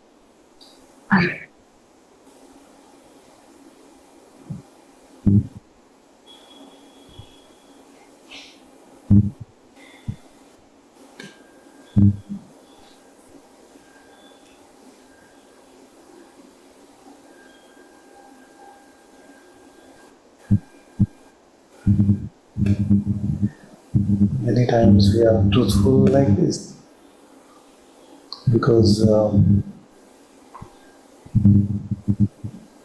what is truthful? Truthful is it not Godful? The same? Because God is the only truth. Satyam, Shivam, Sundaram. So true beauty, true insight, real truth is when we are Godful. Many times in the human condition, people may say, but I'm telling the truth. But I'm telling the truth. But what we usually mean when we say that is that I'm sharing my perspective of what I take to be true. So my perspective may be that the elephant's tail is a rope, or my perspective may be that the elephant's leg is a pillar, or his trunk is a pipe. But for us, only the rope or the pillar or the pipe seems true. And we share that. And we wonder why the other is not agreeing with our truth. Because everybody's lens is different. And if you just understood that, that would be so. There's been no way to have conflicts if this was seen. But even deeper than that, when we say, I'm going to be truthful, then we're taking a big responsibility of saying that I am going to share what is coming from God's light, from God's presence. You see? I'm sharing the truth. Satsang. Sat is truth. Okay? So, whatever we share from His light is when we can truly say that we are going to be truthful, or we are being truthful. Many times we use it as a license to just very blatantly share our perspective because we have no doubt that it is the truth. But the one who is holding the elephant's tail has no doubt that it is a rope.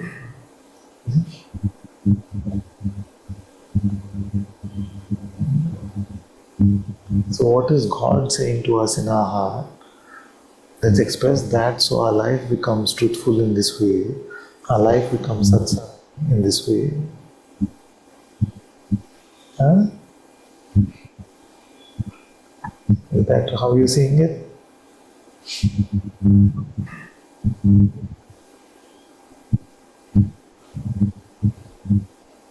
Okay, so sorry, Father, for some days I don't feel so much to speak. Yeah. It's very good. Okay. Because many things we don't have the words.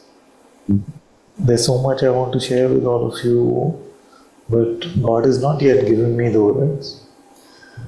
And that's fine too. It has to come in His time. So we must not force the words ever. We must never try to put the words out when it's not feeling so clear that it is heart to mouth. And then what happens is when it's not flowing from heart to mouth, then the head wants to come in and say, oh, this is what I think. No? So in those times it's better not to say. It's better not to say. Yeah, stay with God and the words will come, the light will come, everything will come.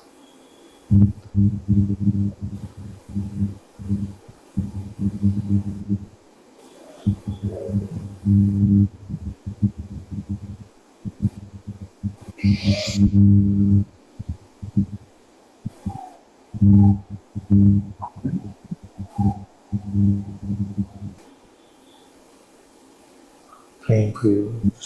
I'm sending you all my blessings and love.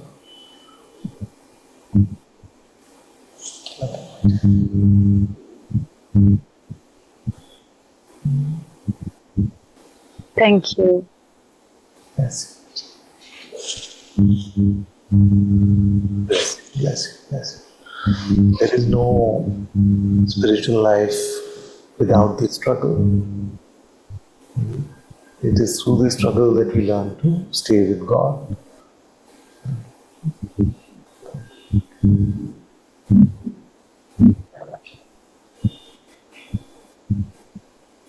Just remember that He knows everything. He knows every moment, every breath, every intention, every action. He knows.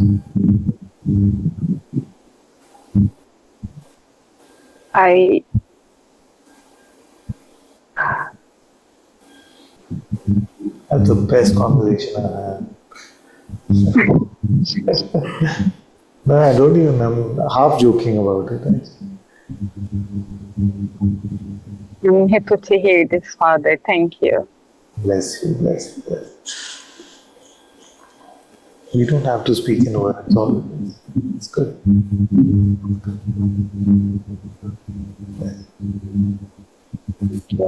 Let's go to Gustavo before we start reading the Ramcharitmanas.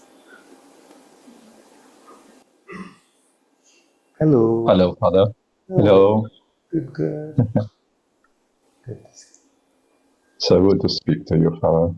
Same, my dear. I'm missing your yoga walks. Well, I think you're not walking at all, are you? True. This is true. This is true. Okay. I have babysitting duty at that time now.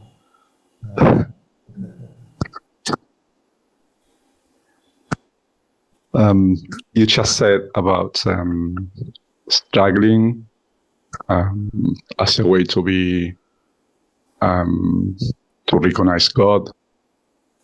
I'm going through struggling at the moment, and some confusion.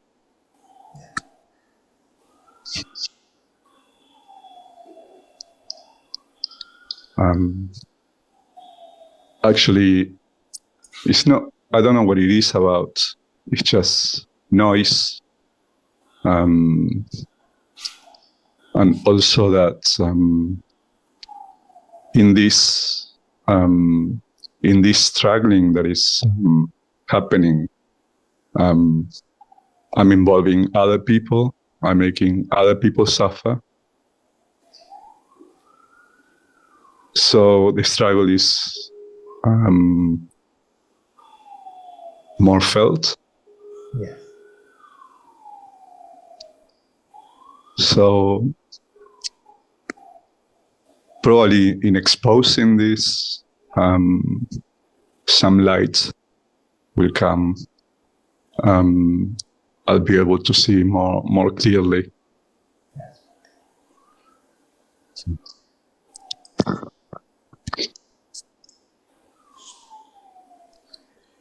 There is not, I cannot see a subject why this struggling is happening. Yeah. It's just probably a mix of things. Yeah. But I can see that I cannot, obviously it's a way of speaking, but I can see that I'm not in God as much as I could be. Yeah. So probably one of the things that make me struggle the most is this that I just mentioned, that I'm making other people suffer. So if you can give some guidance on that, and I mean, how to express to the loved ones that that this struggle is not related to them, or it's not that maybe if I'm not behaving in the way they are expecting me to behave, it's not because of them, but more because of, well, I think you get the picture. Yes. Thank you, Father. Thank you for sharing that openly, and to recognize the impact that we have on those around us. Actually, in the Ramcharitmanas, Tulsidas ji has been talking about this, or he's going to speak about this soon, where we spread that which we immerse ourselves in. The spreading of it is going to happen organically, naturally. So if we are noticing for ourselves that we are not being with God as much as we could, that is the very nature of suffering, that is the very nature of a hellish existence. And then with that, it is naturally going to spread to our brothers and sisters in this world as well. So we must take whatever little steps we can take, whatever strength we feel that we have, because God will provide the rest. But we have to apply ourselves as much as we can to remaining in His light. And that is why the simple exercise of starting the day with God's presence may sound very simplistic, but can transform really the quality of our life. As long as we don't feel like it's a task in the morning and I finish and then I move on to my mind or ego, if our intention is to carry that presence with us throughout our life, throughout our day, then we will not suffer as much and we will not spread that suffering. So that is why I was sharing last time that I was very touched by this phrase that I heard from some Orthodox fathers. They said that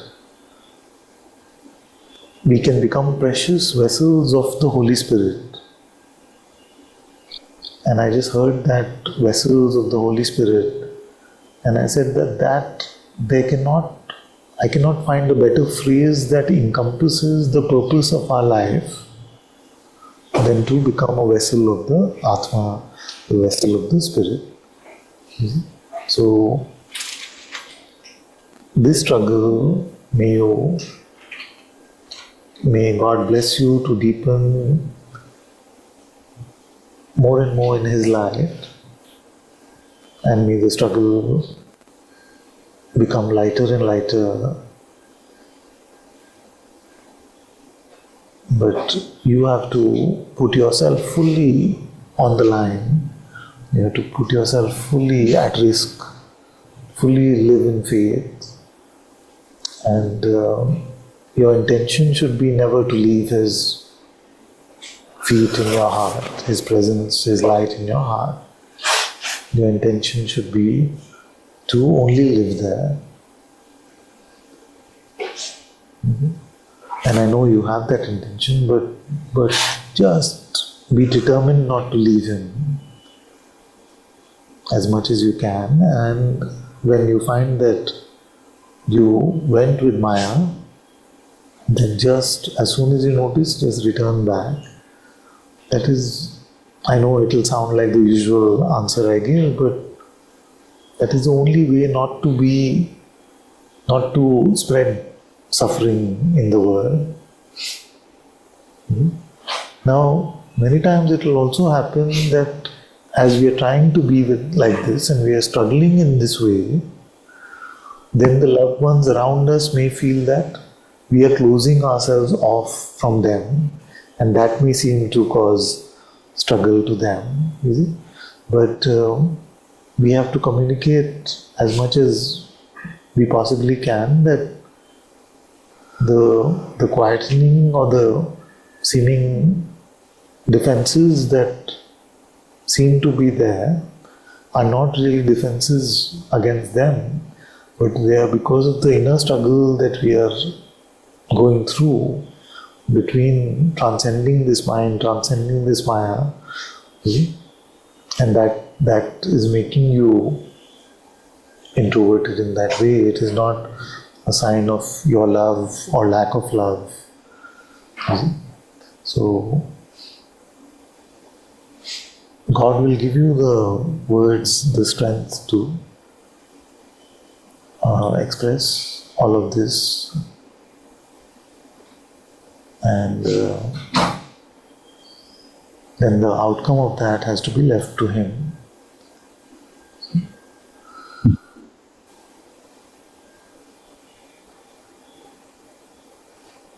But it is natural for those around us to feel like we are cutting ourselves off from them, or which is not true. We are just undergoing this inner turmoil between head and heart. So, but as you stay with God, as you say that I am trying as much as I can, and your testimony changes from I could be doing a lot more to I'm really, really trying, then you will see that His presence actually takes care of everyone around us as well.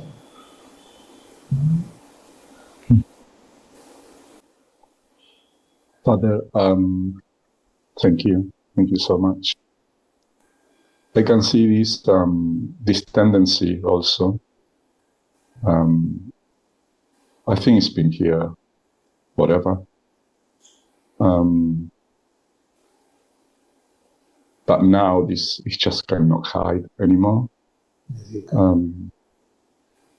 I see this tendency of like in conflict, just like running away or wanting to finish the relationship. Finish, yeah. Yeah, just it feels like Maya's got this grip that if I cannot, if, let me see how I express this, if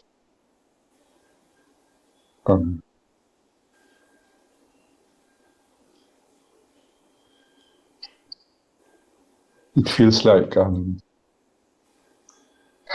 now I say it feels like, and I hear your voice saying, well, if it feels like, it's not true.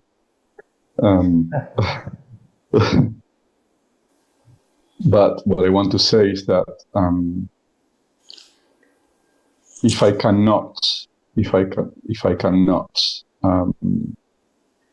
deal with myself at the moment, how can I deal with others? Yeah, like I know that I'm repeating myself maybe. Yeah. So this tendency of probably finishing something that Maya is compelling me to finish it. So I see this tendency, yeah. So I want to expose it as well. Yes. Actually,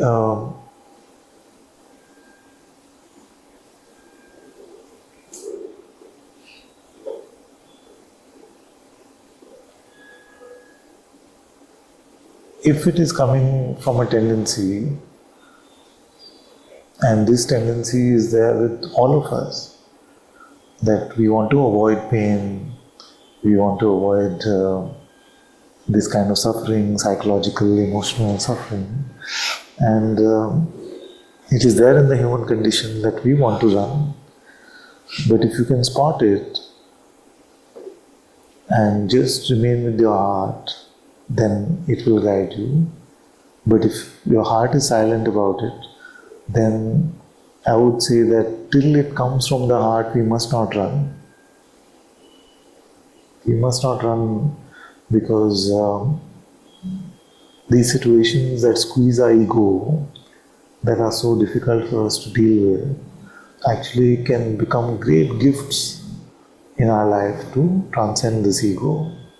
So the tendency in the human condition is to run because it is a pain avoidance. We want to avoid that pain. But if we are not hearing clearly in our heart, till that point we must not run. We must wait, we must be patient and courageous and allow grace to transform the situation instead of running from it, because otherwise, like you said, it becomes a lifelong thing that we keep repeating. Until we face it, we come to a point where we find the courage, we find the patience to go through it and allow Him to unfold His way, leave all right and wrong, leave all justice to Him. Till then, we will not grow out of this condition. It's very, very tough medicine because in the world, in our lives, it can seem very unnatural to not run from pain. But in some situations, it's very good medicine. So, till it is fully clear in your heart that God is guiding you to run from a situation, we must stay and face it, even if it feels like you have to bear the pain of it. Because you are otherwise just postponing the pain. It just keeps repeating. Those situations which we don't deal with only end up repeating themselves.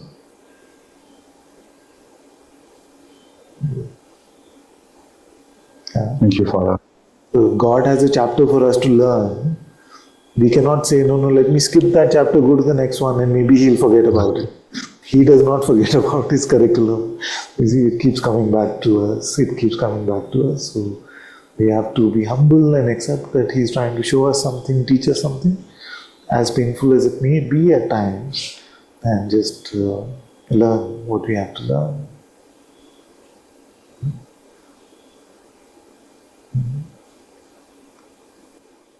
Thank you so much, Father. Very welcome. Very welcome.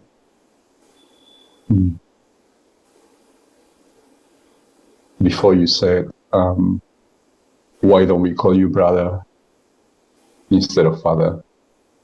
And why stand up in front of you? You are always there for us. That's what a father does. There is so much love in you, Father. I love you so much. Right now, because of conditioning, I can say that this love that I'm feeling, this unconditional love that I'm feeling for you, is the love for a father, and probably not for a brother yet. That's why probably I call you Father. You're just a light in our path, in our lives. I love you so much, Father. Thank you so much. Thank you.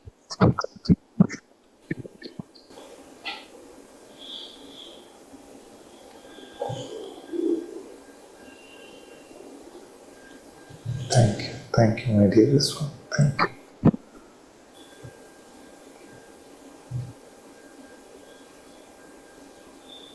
I'm so grateful to God, to His grace, that in whatever small way this one is turning a few towards His light, towards His love. May I always remember the great privilege that it is to play this role,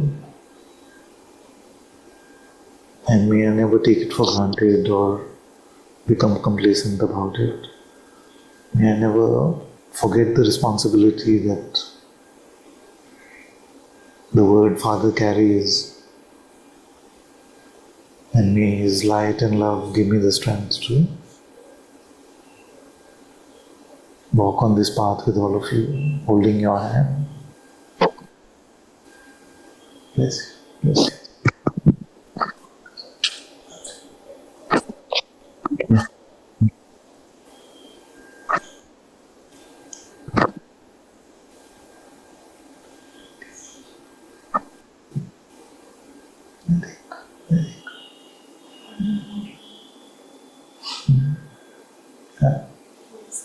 You want to say? Yeah. Thank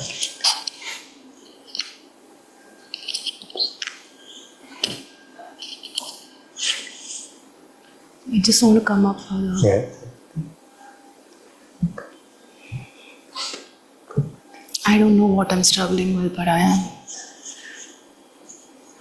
Yes.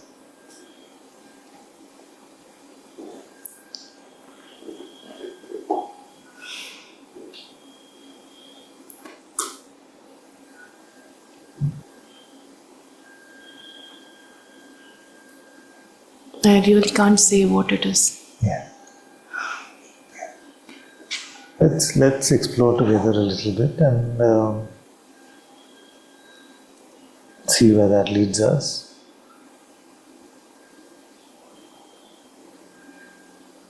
In His light, in His I'm just presence. going to say, like, as soon as you start asking questions, Yeah. I feel very scared, like a threatened feeling. Because there's maybe a condition about feeling Yeah, about not truly having met what I'm saying, but yeah. not knowing how to answer those questions. I've been noticing this lately, Father. Like a feeling that Do I you don't somewhere know. recognize the mind trick in that? Or it feels very real? Feels real.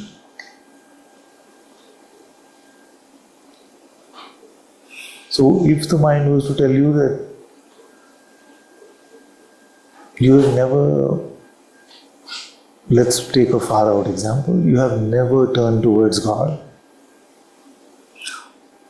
Cannot buy that, isn't it? Now, we clarified in earlier conversations that that's all that's needed. Is it? That's all that's needed. When I talk about His presence, His light, His love, our part is only that we have turned towards Him. Something is feeling very Don't worry. We work through it together. Our part is only that we turn towards Him. What happens as a response to that? Can you say more about turning towards Him? Yes, Because yes. all of this has created a mess inside, like too many. Where you have kept the me aside for even a moment and been empty of the me in with focus on God. Okay? And having known you from a decade now, I know that it is not possible, even if the mind tells you this, that you have never turned towards God. It's just not I possible. can't believe it. It's not possible. Even for the mind, it is too far-fetched. You see? So, this turning to God is all that our responsibility is. You see? Whether we do it in the form of devotion, prayer, singing, inquiry, remaining empty, whatever has the focus on God is our turning towards Him. So, in that remaining inwardly turned, you see, can be struggle. Yeah, in the sense that we can, in the sense that the gravitation of the mind Yeah, that is the till struggle. it pulls us out, and that is the struggle. How But can when you we are switch just off the AC and switch off, yes, of course, we should always tell. can't concentrate. Yeah. So in His light, in His presence, the mind keeps sending us temptations, sending us invitations to take everything personally or take something personally. I'm just saying I'm still feeling fear. Okay, so Yeah. The fear is not getting in the way. as you speak like this, it feels very fearful. Like I'm not meeting what he's saying. I'm not getting like something. Just feels So very. what is, let the fear come, but don't buy into any of the messages. You see? So without the messages, you will see that the sensation is just very mild. It's and difficult, Father, because the sensations feel overpowering. Like I know it's a thought, but it's nothing. Does the sensation feel overpowering? Let me see that sensation. not right now, but many times it is. But when the sensation is mixed with the idea of its strength, then it can seem overpowering. And then it can get us into this sort of panic zone. But without that, the sensation itself, because without the message being believed, you're meeting it as pure space. And no pure space has ever been hurt by anything that has appeared in it. Isn't it? So, this is a mind's tactic for you not to look in this way at all. Because it's saying, okay, now you go there, you'll start getting scared, this will happen to you. And then what is the option two? We can't spend our entire life turned away from God because the mind is proposing that we get scared or we get something. So that is not at all possible. So, whether we focus on God with our japa, whether we focus on God with our inquiry, that moment of focus on Him is turning inward. That inward turning is all that is required of us. Doesn't matter. So when the japa is on, but the body mind is The body means is really feeling like full on attack, like I don't know. Is that still turning towards God? of course. It's even more. It's even more. The more difficult the circumstances, seeming circumstances, and we still turn, you see, the more that is worth. It's very difficult. Yeah. I'm not saying the way the body-mind feels here sometimes is very, very challenging, Father. When I am chanting. Like, it can seem very like difficult. It can seem very, very difficult. challenging. And yet, that's why we have the stories of all the sages to inspire us that they had the strongest diseases, like Maharaj and Bhagwan had very strong pain in the body, and yet they were able to turn, able to remain. And of course, we are not anywhere close to that level, none of us are. And yet that story of inspiration is to say, okay, they were able to constantly remain with God even through so much deep pain of cancer and all of these things. So Can we be like that for a moment? Can we be like that for this moment? We can, isn't it? That's it. I don't know what I want to say. That's fine. So it's all about this moment, now. God.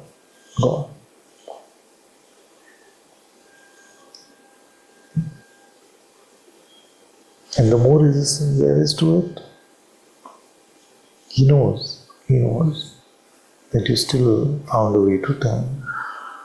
That's a good example, no? That if my son called me in the middle of a light day, nothing much is going on, and he said, "Oh, I'm missing you, love you, Pa." It's okay, it's very, very sweet. But if he said that I'm full on day, full, but I remembered you for a moment and I called to say I love you, that has a great quality of touching a parent's heart. And God's heart is so much more loving than ours can ever be. So to transcend that adversity for a moment and to remember Him is very beautiful. That's all that's needed from you. See? The mind has used what you hear in Satsang about His light, His presence, being with Him as a sort of spiritual pressure on you to question your spirituality, to say, have you had any of this? And that's happening to many. That's what I'm noticing when you speak of loving God. I just feel so irritated because it's like, why are you talking of this? Why? Like it. And who can it be that gets irritated with the talk of loving God? Who can it be? The mind. He's the one that is opposed to, that is designed to oppose Him. See? And the one who has this sort of like achiever nature, that if someone is talking about something, I should also have that. And that itself is the strategy to block that. So what to do, Father? Because the nature, our condition in the world is very different from our condition in spirituality. In that same sense of wanting to be an achiever, a winner, can get us things in the world, but that same sense will get in the way of our spirituality. So what to do is that in the struggle find one moment to be with God, one moment to be with God.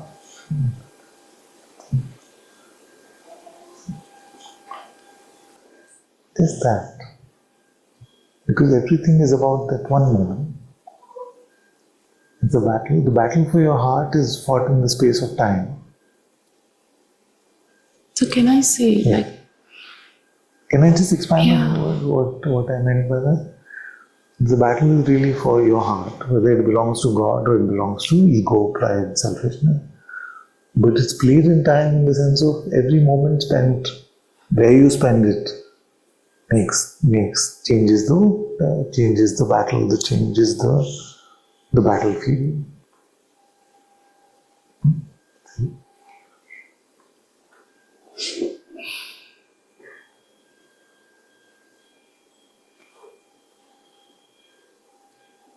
yes, it's the same like by catching Him right, these are all the questions are coming from there.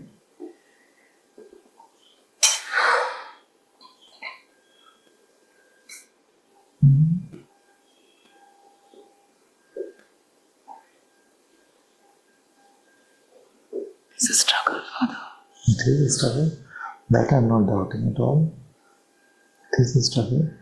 But do you feel like God is unaware of our struggle? Or He can be unaware of our struggle? Can be. So, if He knows, then He knows. Like sometimes for a child, the curriculum seems very difficult and a struggle. But a true teacher always knows. Okay. Will He give us something that we can't really handle? I can feel a lot. It can feel a lot. It can feel like it is a lot. And there is no one who has gone through this without these times where it has felt like, can I really do this? Can I really do this? Only God Himself probably doesn't go through this, but all of us have to go through that. Yeah? That's why the words of King David, no? How long, just those two words, how long? And also, in Mirabai's story about separation from Krishna, she kept lamenting, how long, when will you call me, when will you call me? How long?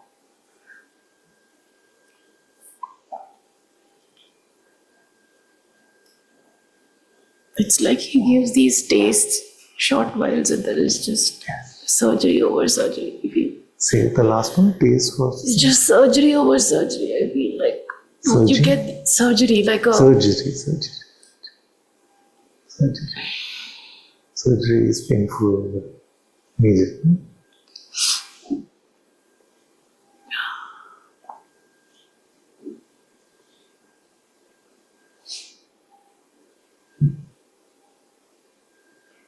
It's very scary. It is scary.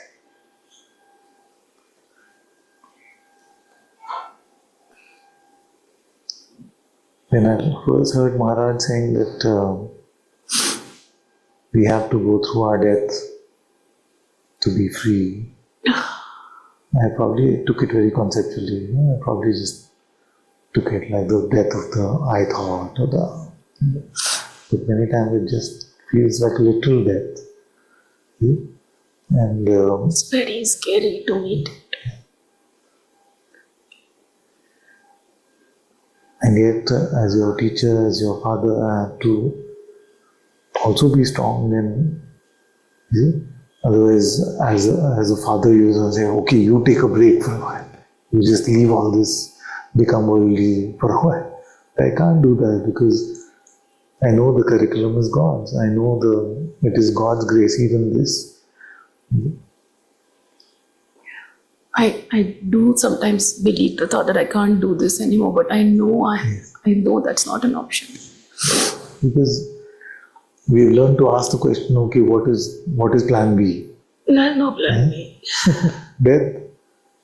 Just take yourself to be a body, then die. That can't be plan B. To live in our own will, to not live in the truth of the insight that we have found. That can't be a viable option. Father, I feel like the biggest challenge I'm facing right now is trying to do it myself. Why I are you feel trying I'm to do it still yourself? trying to do this in my way. Like, But why? Why are you trying to do it yourself? I still know why. I just forget. In the sense that this is just not going to happen unless He holds our hand in every step. Yeah. See? So that's what we've been talking about, creating our own curriculum today also. Yeah. Just can't do it.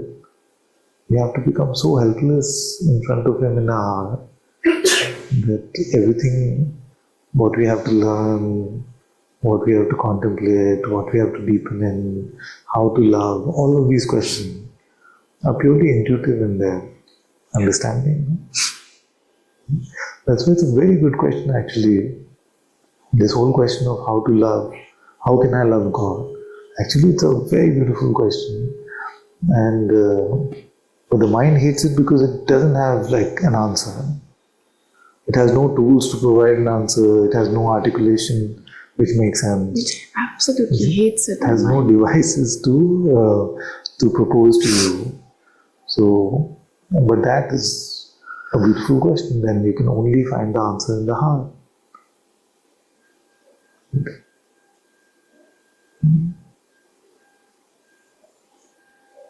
You will find it. In fact, I should not even say you will find it. I should say in your heart you know it. You see, you just don't have the articulation for it. When your mind bullies you and says, how? You don't have an answer, so then you feel like you don't know. But nobody can answer how. You go to any great sage, you see, and say, this foolish father of mine keeps saying, love God. Can you tell me how? The sage will not be able to give you an answer. Because there is no how to it that we can conceptualize, that we can articulate, that we can understand.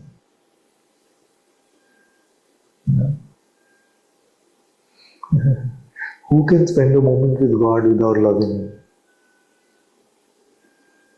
To let go of Maya for one moment into being God needs a lot of love for God. So, Father, can I say something? Yeah. I was just, so like I chant a lot.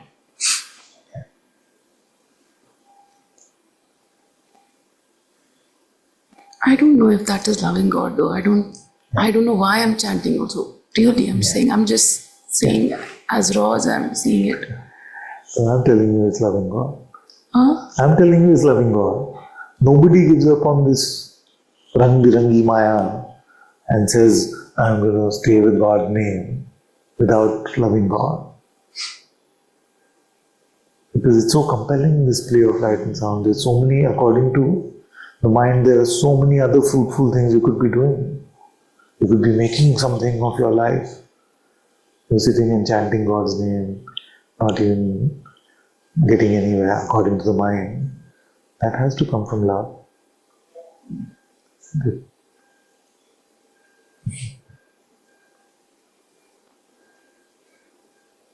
You have let go of the notion of balance.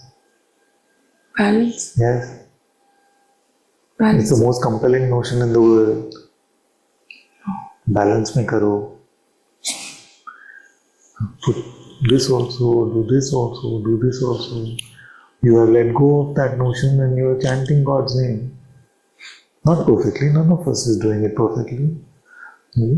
But still you're doing that without any idea of being worldly and spiritual at the same time. Can that come without love for God? Cannot come.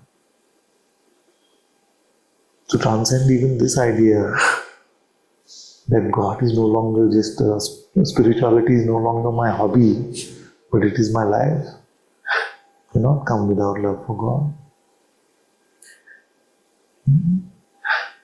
This is the mind's nature to doubt our love for Him.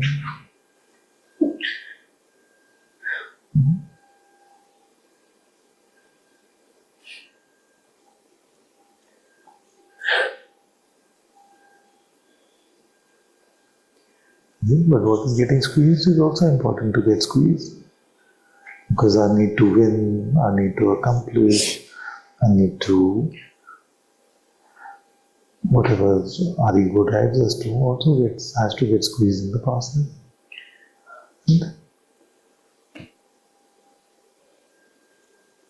And that's what the struggle is about.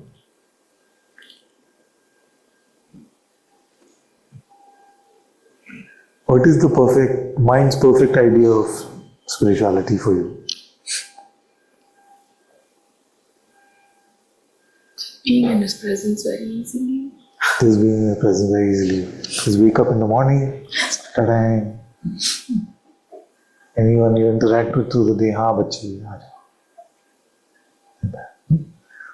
Just like that doesn't happen unless we just completely deluded ourselves into some sort of narcissistic spirituality.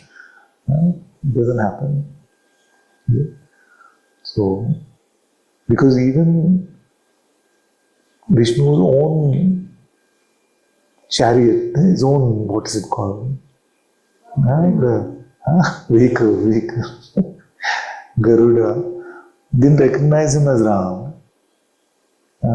And in fact, when he freed Ramji from the Nagpash, he said, how can this be my Lord when a tiny weapon like that made him unconscious? See, so doubt comes for everyone. See? And even when we were reading the Ramcharitmanas, Sage Bhardwaj said like that, Ma Sati said like that. But how can he, the creator of all the universes, be crying for Sita being taken away, then get so angry, want to kill Ravan? How can he be that one? So who has not doubted? Doubt will come. The mind's nature is to doubt. It will keep doubting. And anyone who says that they're completely over it, they're just most likely fooling themselves. Okay? So I say the struggle is, if you're not feeling the struggle, then I want to have a deeper conversation with you.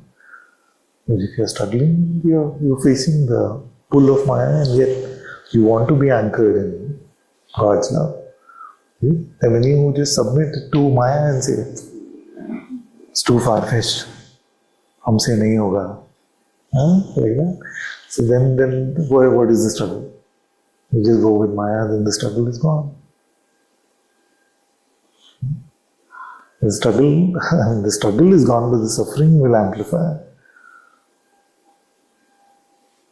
And we try to look for worldly solutions to our spiritual calling. That won't work. What does the mind want out of you now? Yeah. If the mind has its way, what would be perfect for it? Just very easily be in God's presence. But actually what it wants is for you to leave the project altogether. You see? Because it's not easy. And how long are you going to struggle with this? You've already spent 20 years. It says like when the struggle is happening, it looks at all the other people who are not in spirituality, like my family. See how happy they are and see how horrible you feel. They're just enjoying the cricket, India won, all this. Everyone's happy, the whole country celebrating. Here we are struggling, I can't believe in God. It's not what is all this? Leave all this, leave him. What? So, isn't it? It can seem like a compelling argument, actually. What do you really know about God? Like that. Does He really love you like this? Is He really living in your heart? Will you ever find Him? The Father keeps talking about some light and all that. Have you really seen this light? All this you can doubt. He says, love God. How to love God? Everything it can doubt. The whole idea, the whole philosophy is leave it. Just leave it. The screw tape letters. Screw tape letters. Just one way or the other, get the child to leave it.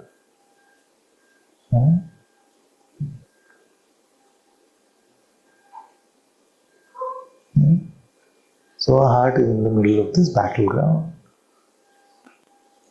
between God and the mind's temptation. Just leave.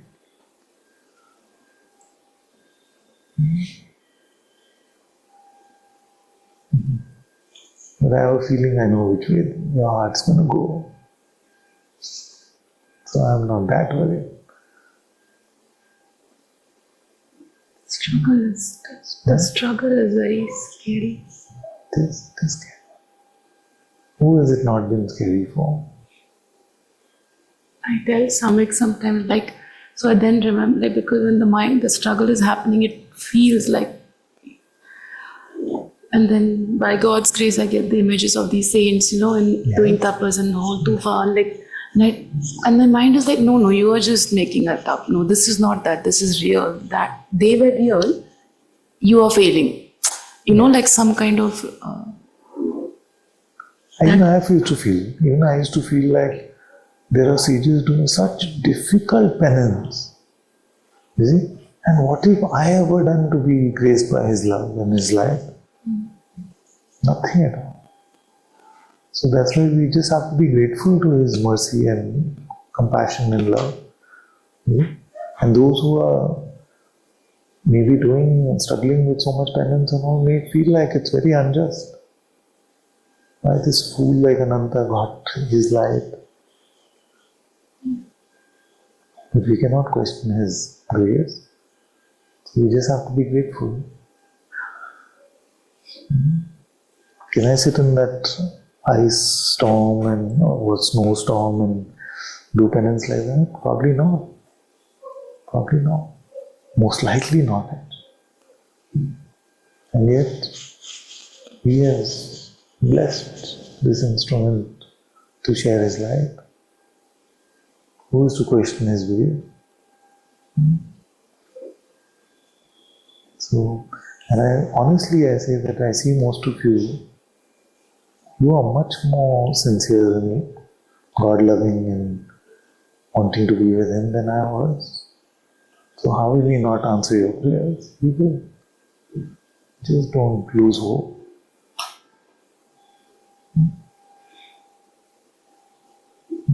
And is there any one of you who is not given millions of signs to that He is with you? Millions of signs to on a daily basis that He is with you.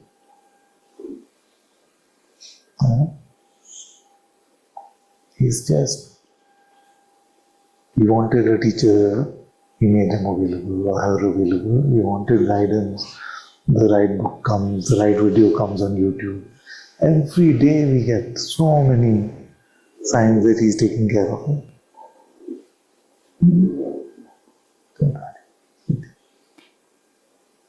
In any case, option B is not there. So, there is no option. And that is great grace. When in the human condition we feel like there is no option but God, even though we may have those moments where we feel like it's too tough. How will I do this? Father, there is no option B. It's like, it's the same thing, but for me it's two ways. That when I look at you, I'm so clear that I found you. That's like, there is no option B, I don't know about God, but like that's what is God to me.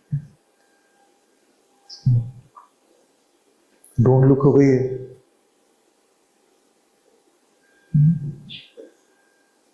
Because it's tough. It's tough, of course. What in Maya gets you the most? Because you cannot be in hell and heaven at the same time. I don't know what gets me. There's the idea of ease in being in presence.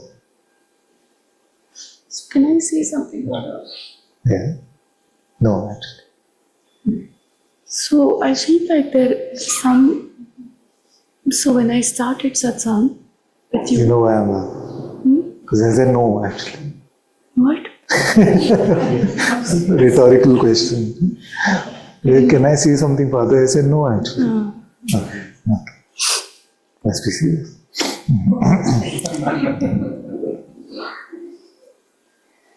So when I started satsangs with you, coming to satsang, I feel like God's presence was very easily available here. And somewhere,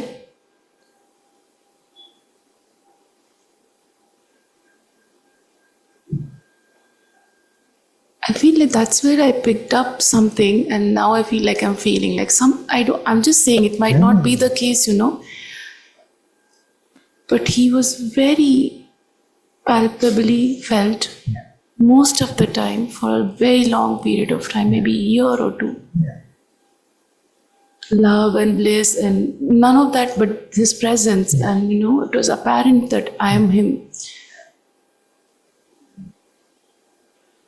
And then something happened, I remember, and I couldn't feel His presence, and you said, can you just remain open? And I feel like what's happening, because I can't feel Him anymore, And since then, it's never been like that. But I'm just saying, I feel like somewhere there, there is an ego that felt, but he was so easily available then, which was his grace, now I realize. Of course. But I felt like I had something to do with it. So that one, I'm very happy to hear this. Very happy to hear this because it's very good, no? That before spiritual pride actually kicked in. yeah, it was very easy. So it's in a way we can look at it that in God's ways, no? Things can be any way. In a worldly way, we have to struggle, then pass an exam. You see? In this way, you can pass an exam and then say, okay, the struggle will come later. It's okay. Like, because I had no spiritual background when I came, I had nothing. Yeah. And just inquiry and a real wanting to be with him, and that's it. But after being in Satsang, somewhere something got picked up, I think. After coming to Satsang? Yeah. Okay. Father, before that I had no... All I longed for was him. There was no spirituality in me, actually.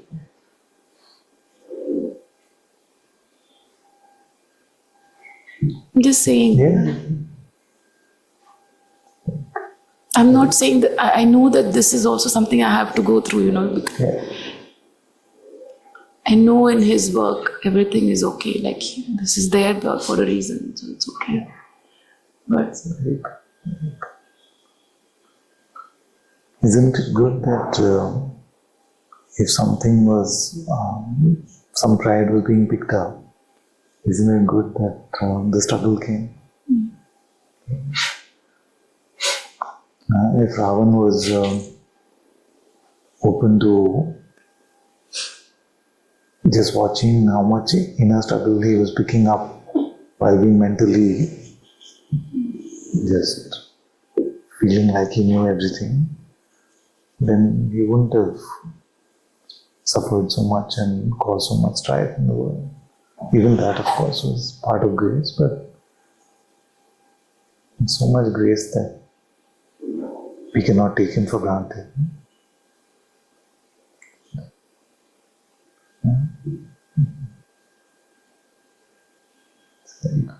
So then what is our job now?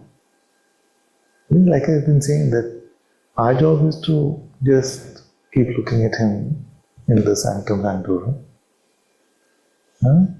If it is very dark in there, and how much time it will take for us to meet him, palpably like that, we have no lever, we have no device to change that.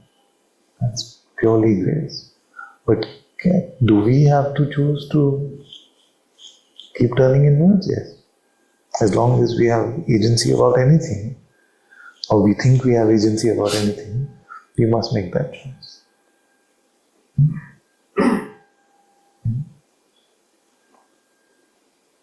The trick in it, the mind will say, you leave this thing, as if you have agency in that. See? But when it comes to staying with God, come what may, it says you have no agency in that. That only has to happen by grace. Not that you are saying, but often we get into those traps. So these subtle topics, those who are really practitioners, will relate with, because this is how the mind blocks us, then we struggle with that, then we transcend it, then some other thing comes.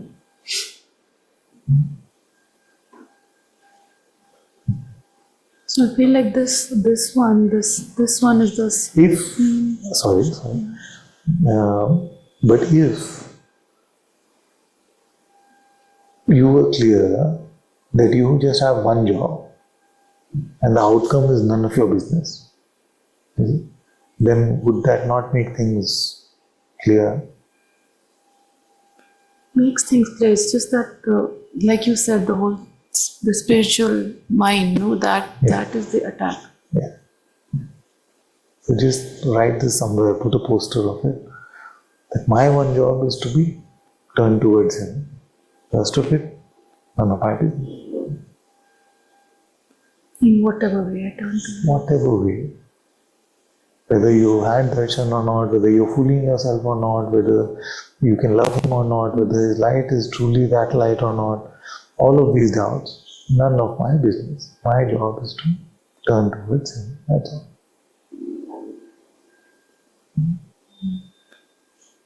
Well, I'm going to ask silly questions. Yes, Okay, yes, but I'm saying for everyone this is just important. So turn towards him is. I'm just saying because my mind makes everything out of what you say. Yeah. Prayer, then it will be like prayer means only ADS. Like for a long time it just imagines that. Yeah. So if I'm not doing the ADS, then it's like you're just chanting. Father has been saying do the AD. This is what I'm saying. This is my struggle. Yeah. So even watching satsang is turning towards him, no? Yeah, but yes, but my turn. Yeah, we have to just be careful that the mind is not taking us for a ride in this, like making it as like a super convenient spirituality. Yes. In the sense that if it is, do I have to do the ADS? Haven't the sages told us that just truly calling Ram one time is enough for one lifetime? Why has Father given us this long prayer? No, sometimes, I don't know if I'm exaggerating actually, but suppose. Yeah, so, like that. Just do this, no, it's enough, no. Like that, it can just be like that. Like, why is this not enough? It should be enough. So who's setting the roadmap? Who's setting the game plan? If your heart is guiding you in that way, then of course I'm fully bow down to it and say, if it is saying do the opposite of ADS, do it. I mean, don't do ADS, don't chant God's name, don't do anything. If it is coming from the heart, we have to follow that. Huh? But do you know whether it's coming from your heart? And if you told me it is coming from my heart like this, then of course. But I know how the mind will oppose this and what it is trying to block happening with the way ADS is, that it leads you into a communion where you can actually communicate with God. And maybe it is very scared of getting you to that point. So that is what the yes but is about from my side. But of course, it is good enough to just say his name, but why not the ADS? So when you say the ADS, then you tell me, Father, because my mind will trap me in this for sure. Yeah.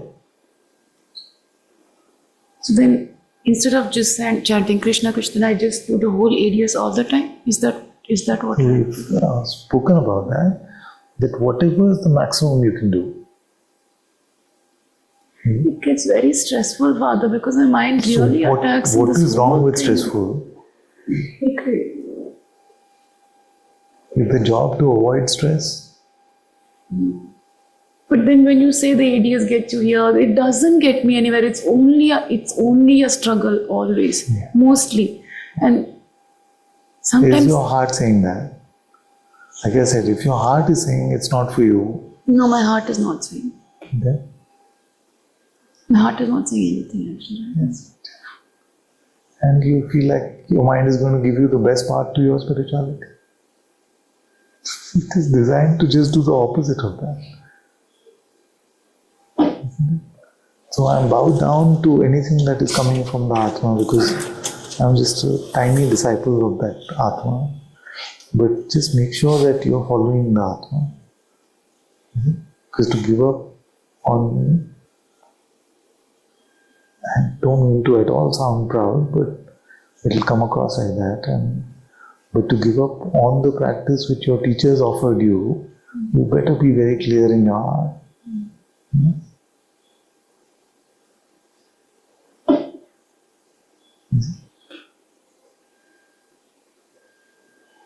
And I pray that there is no attachment or pride here about ADS. And I hope that I've always clarified that I could never design a practice or anything like that. It's not possible for me to do. So it is just something which came as a gift from my heart to all of you children and to myself. And if your heart says that it's not for you, then of course I'm fully in service to that. But I'm not going to allow your mind to make that conclusion for you. That's all I'm saying.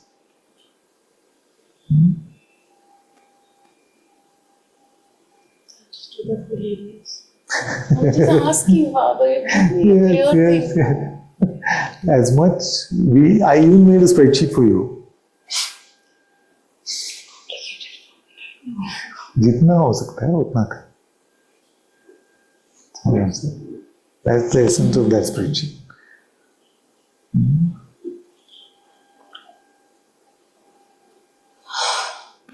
And how to know जितना हो सकता है? By trying it.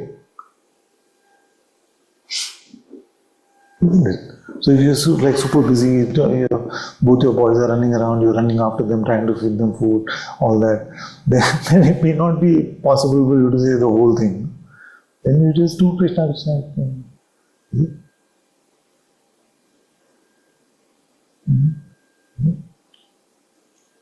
Somewhere it is difficult for all of you to follow, because like, who is this man to give any practice? There are great sages like Ananta-Part, Swami Ram Sukdarji, who said things which may sound different from what he's saying. So I can understand the place of trouble, conflict also. Huh? I mean, I say to myself, and when that doubt comes, me it's like, if other people can do it, why don't I do it? I mean, where is the question of argument about it? If he said to do it, then do it. And then Tulsidas was wrong, the whole Mirabai, everybody was wrong, but your mind is right. I mean, the odds are so ridiculous. I mean, you can't buy that. Mostly one doesn't buy that. Yeah. That it can be that every sage is wrong, but my mind is right.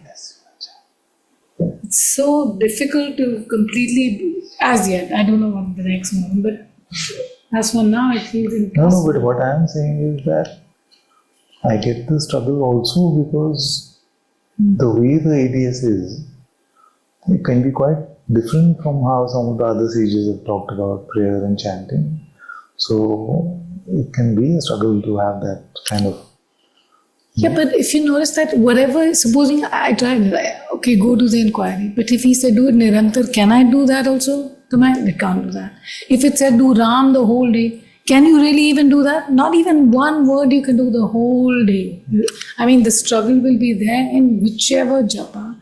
And I find that to not allow the mind to fool me anymore with that. Because if you really go and try it, you'll know that it's lying over there also. It says, okay, Ram, okay, do whole day, do Ram. You can't. I mean, you have a struggle even with that. And if your master says, now do it, then just do it. At least do that. I just find that the soul at some point. And if it gets really bad, it's like, okay, are you aware of that thought or not? I mean, that's the last resort. Yeah. If I'm aware of that thought, I can't really be that. I mean, it's really the last resort. But I'm just saying all this like sounding so big and smart, but I know that it's the next moment can be the worst moment and you're like really in the dumps. But I just so want to thank you for giving us that prayer and insisting that we do it. Because it is your insistence which makes us do it. Otherwise, it's not. But it's because it's not black and white. Because I could never get to a point to say that just to say Ram, Ram, Ram, Ram, Ram, Ram, Ram, Ram, Ram, or just to say Krishna, Krishna, I could never say that is not enough. Is it? And yet I'm saying that do this full prayer. So I can understand the contradiction in our heads that then see it one way, Like, be clear about it. So I try to be as clear about it as possible, saying do the maximum possible. And if it is stressful, if it is stretching you, then be stretched. It's okay. Be stressed. It's okay. For him, because he knows what you're doing for him. Now, can I give you a rational reason why I'm saying do the full and don't just do? And can I say that I know any, like, can I ever put in my mouth that I know better than those great sages who said like that? No, I don't. And yet my heart is clear about this, otherwise why would I share?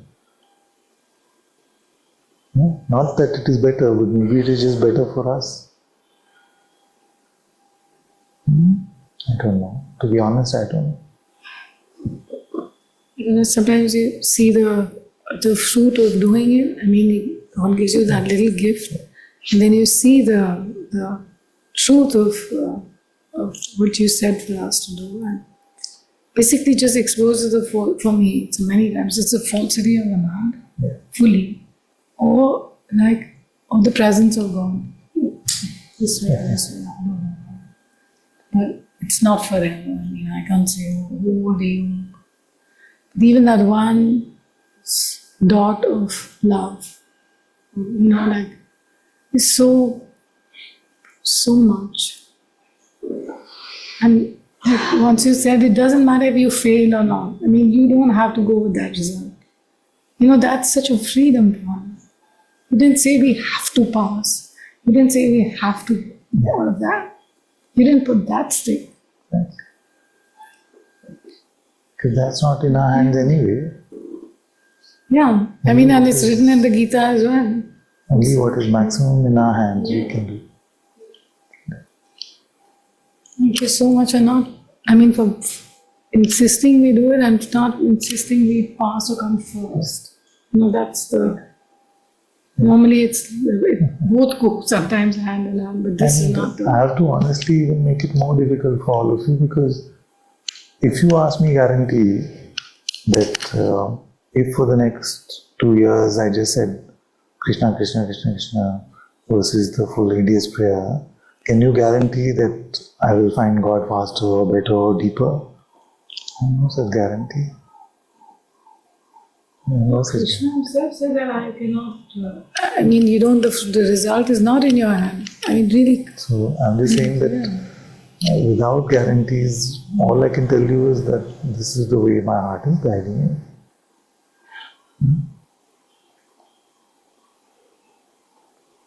Just bless me, Father. I just listen to you, please. I really just want to listen. I want to be obedient. Of course, my child. Of course.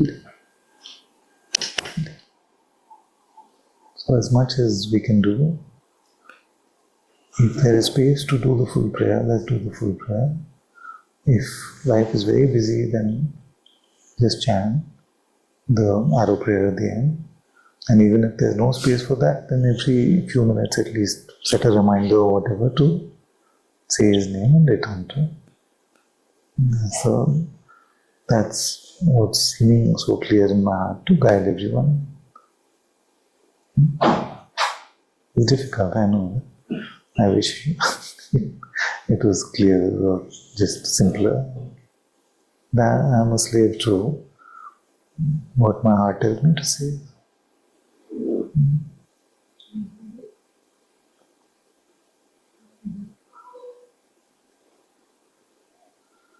And having struggled with chanting, and I've shared openly my struggles in the past with it, so I know how difficult it can be to just even do the japa nirantar. Is very difficult. It's not easy.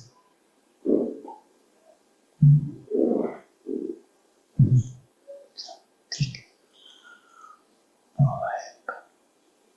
Very good. Very good. Yes.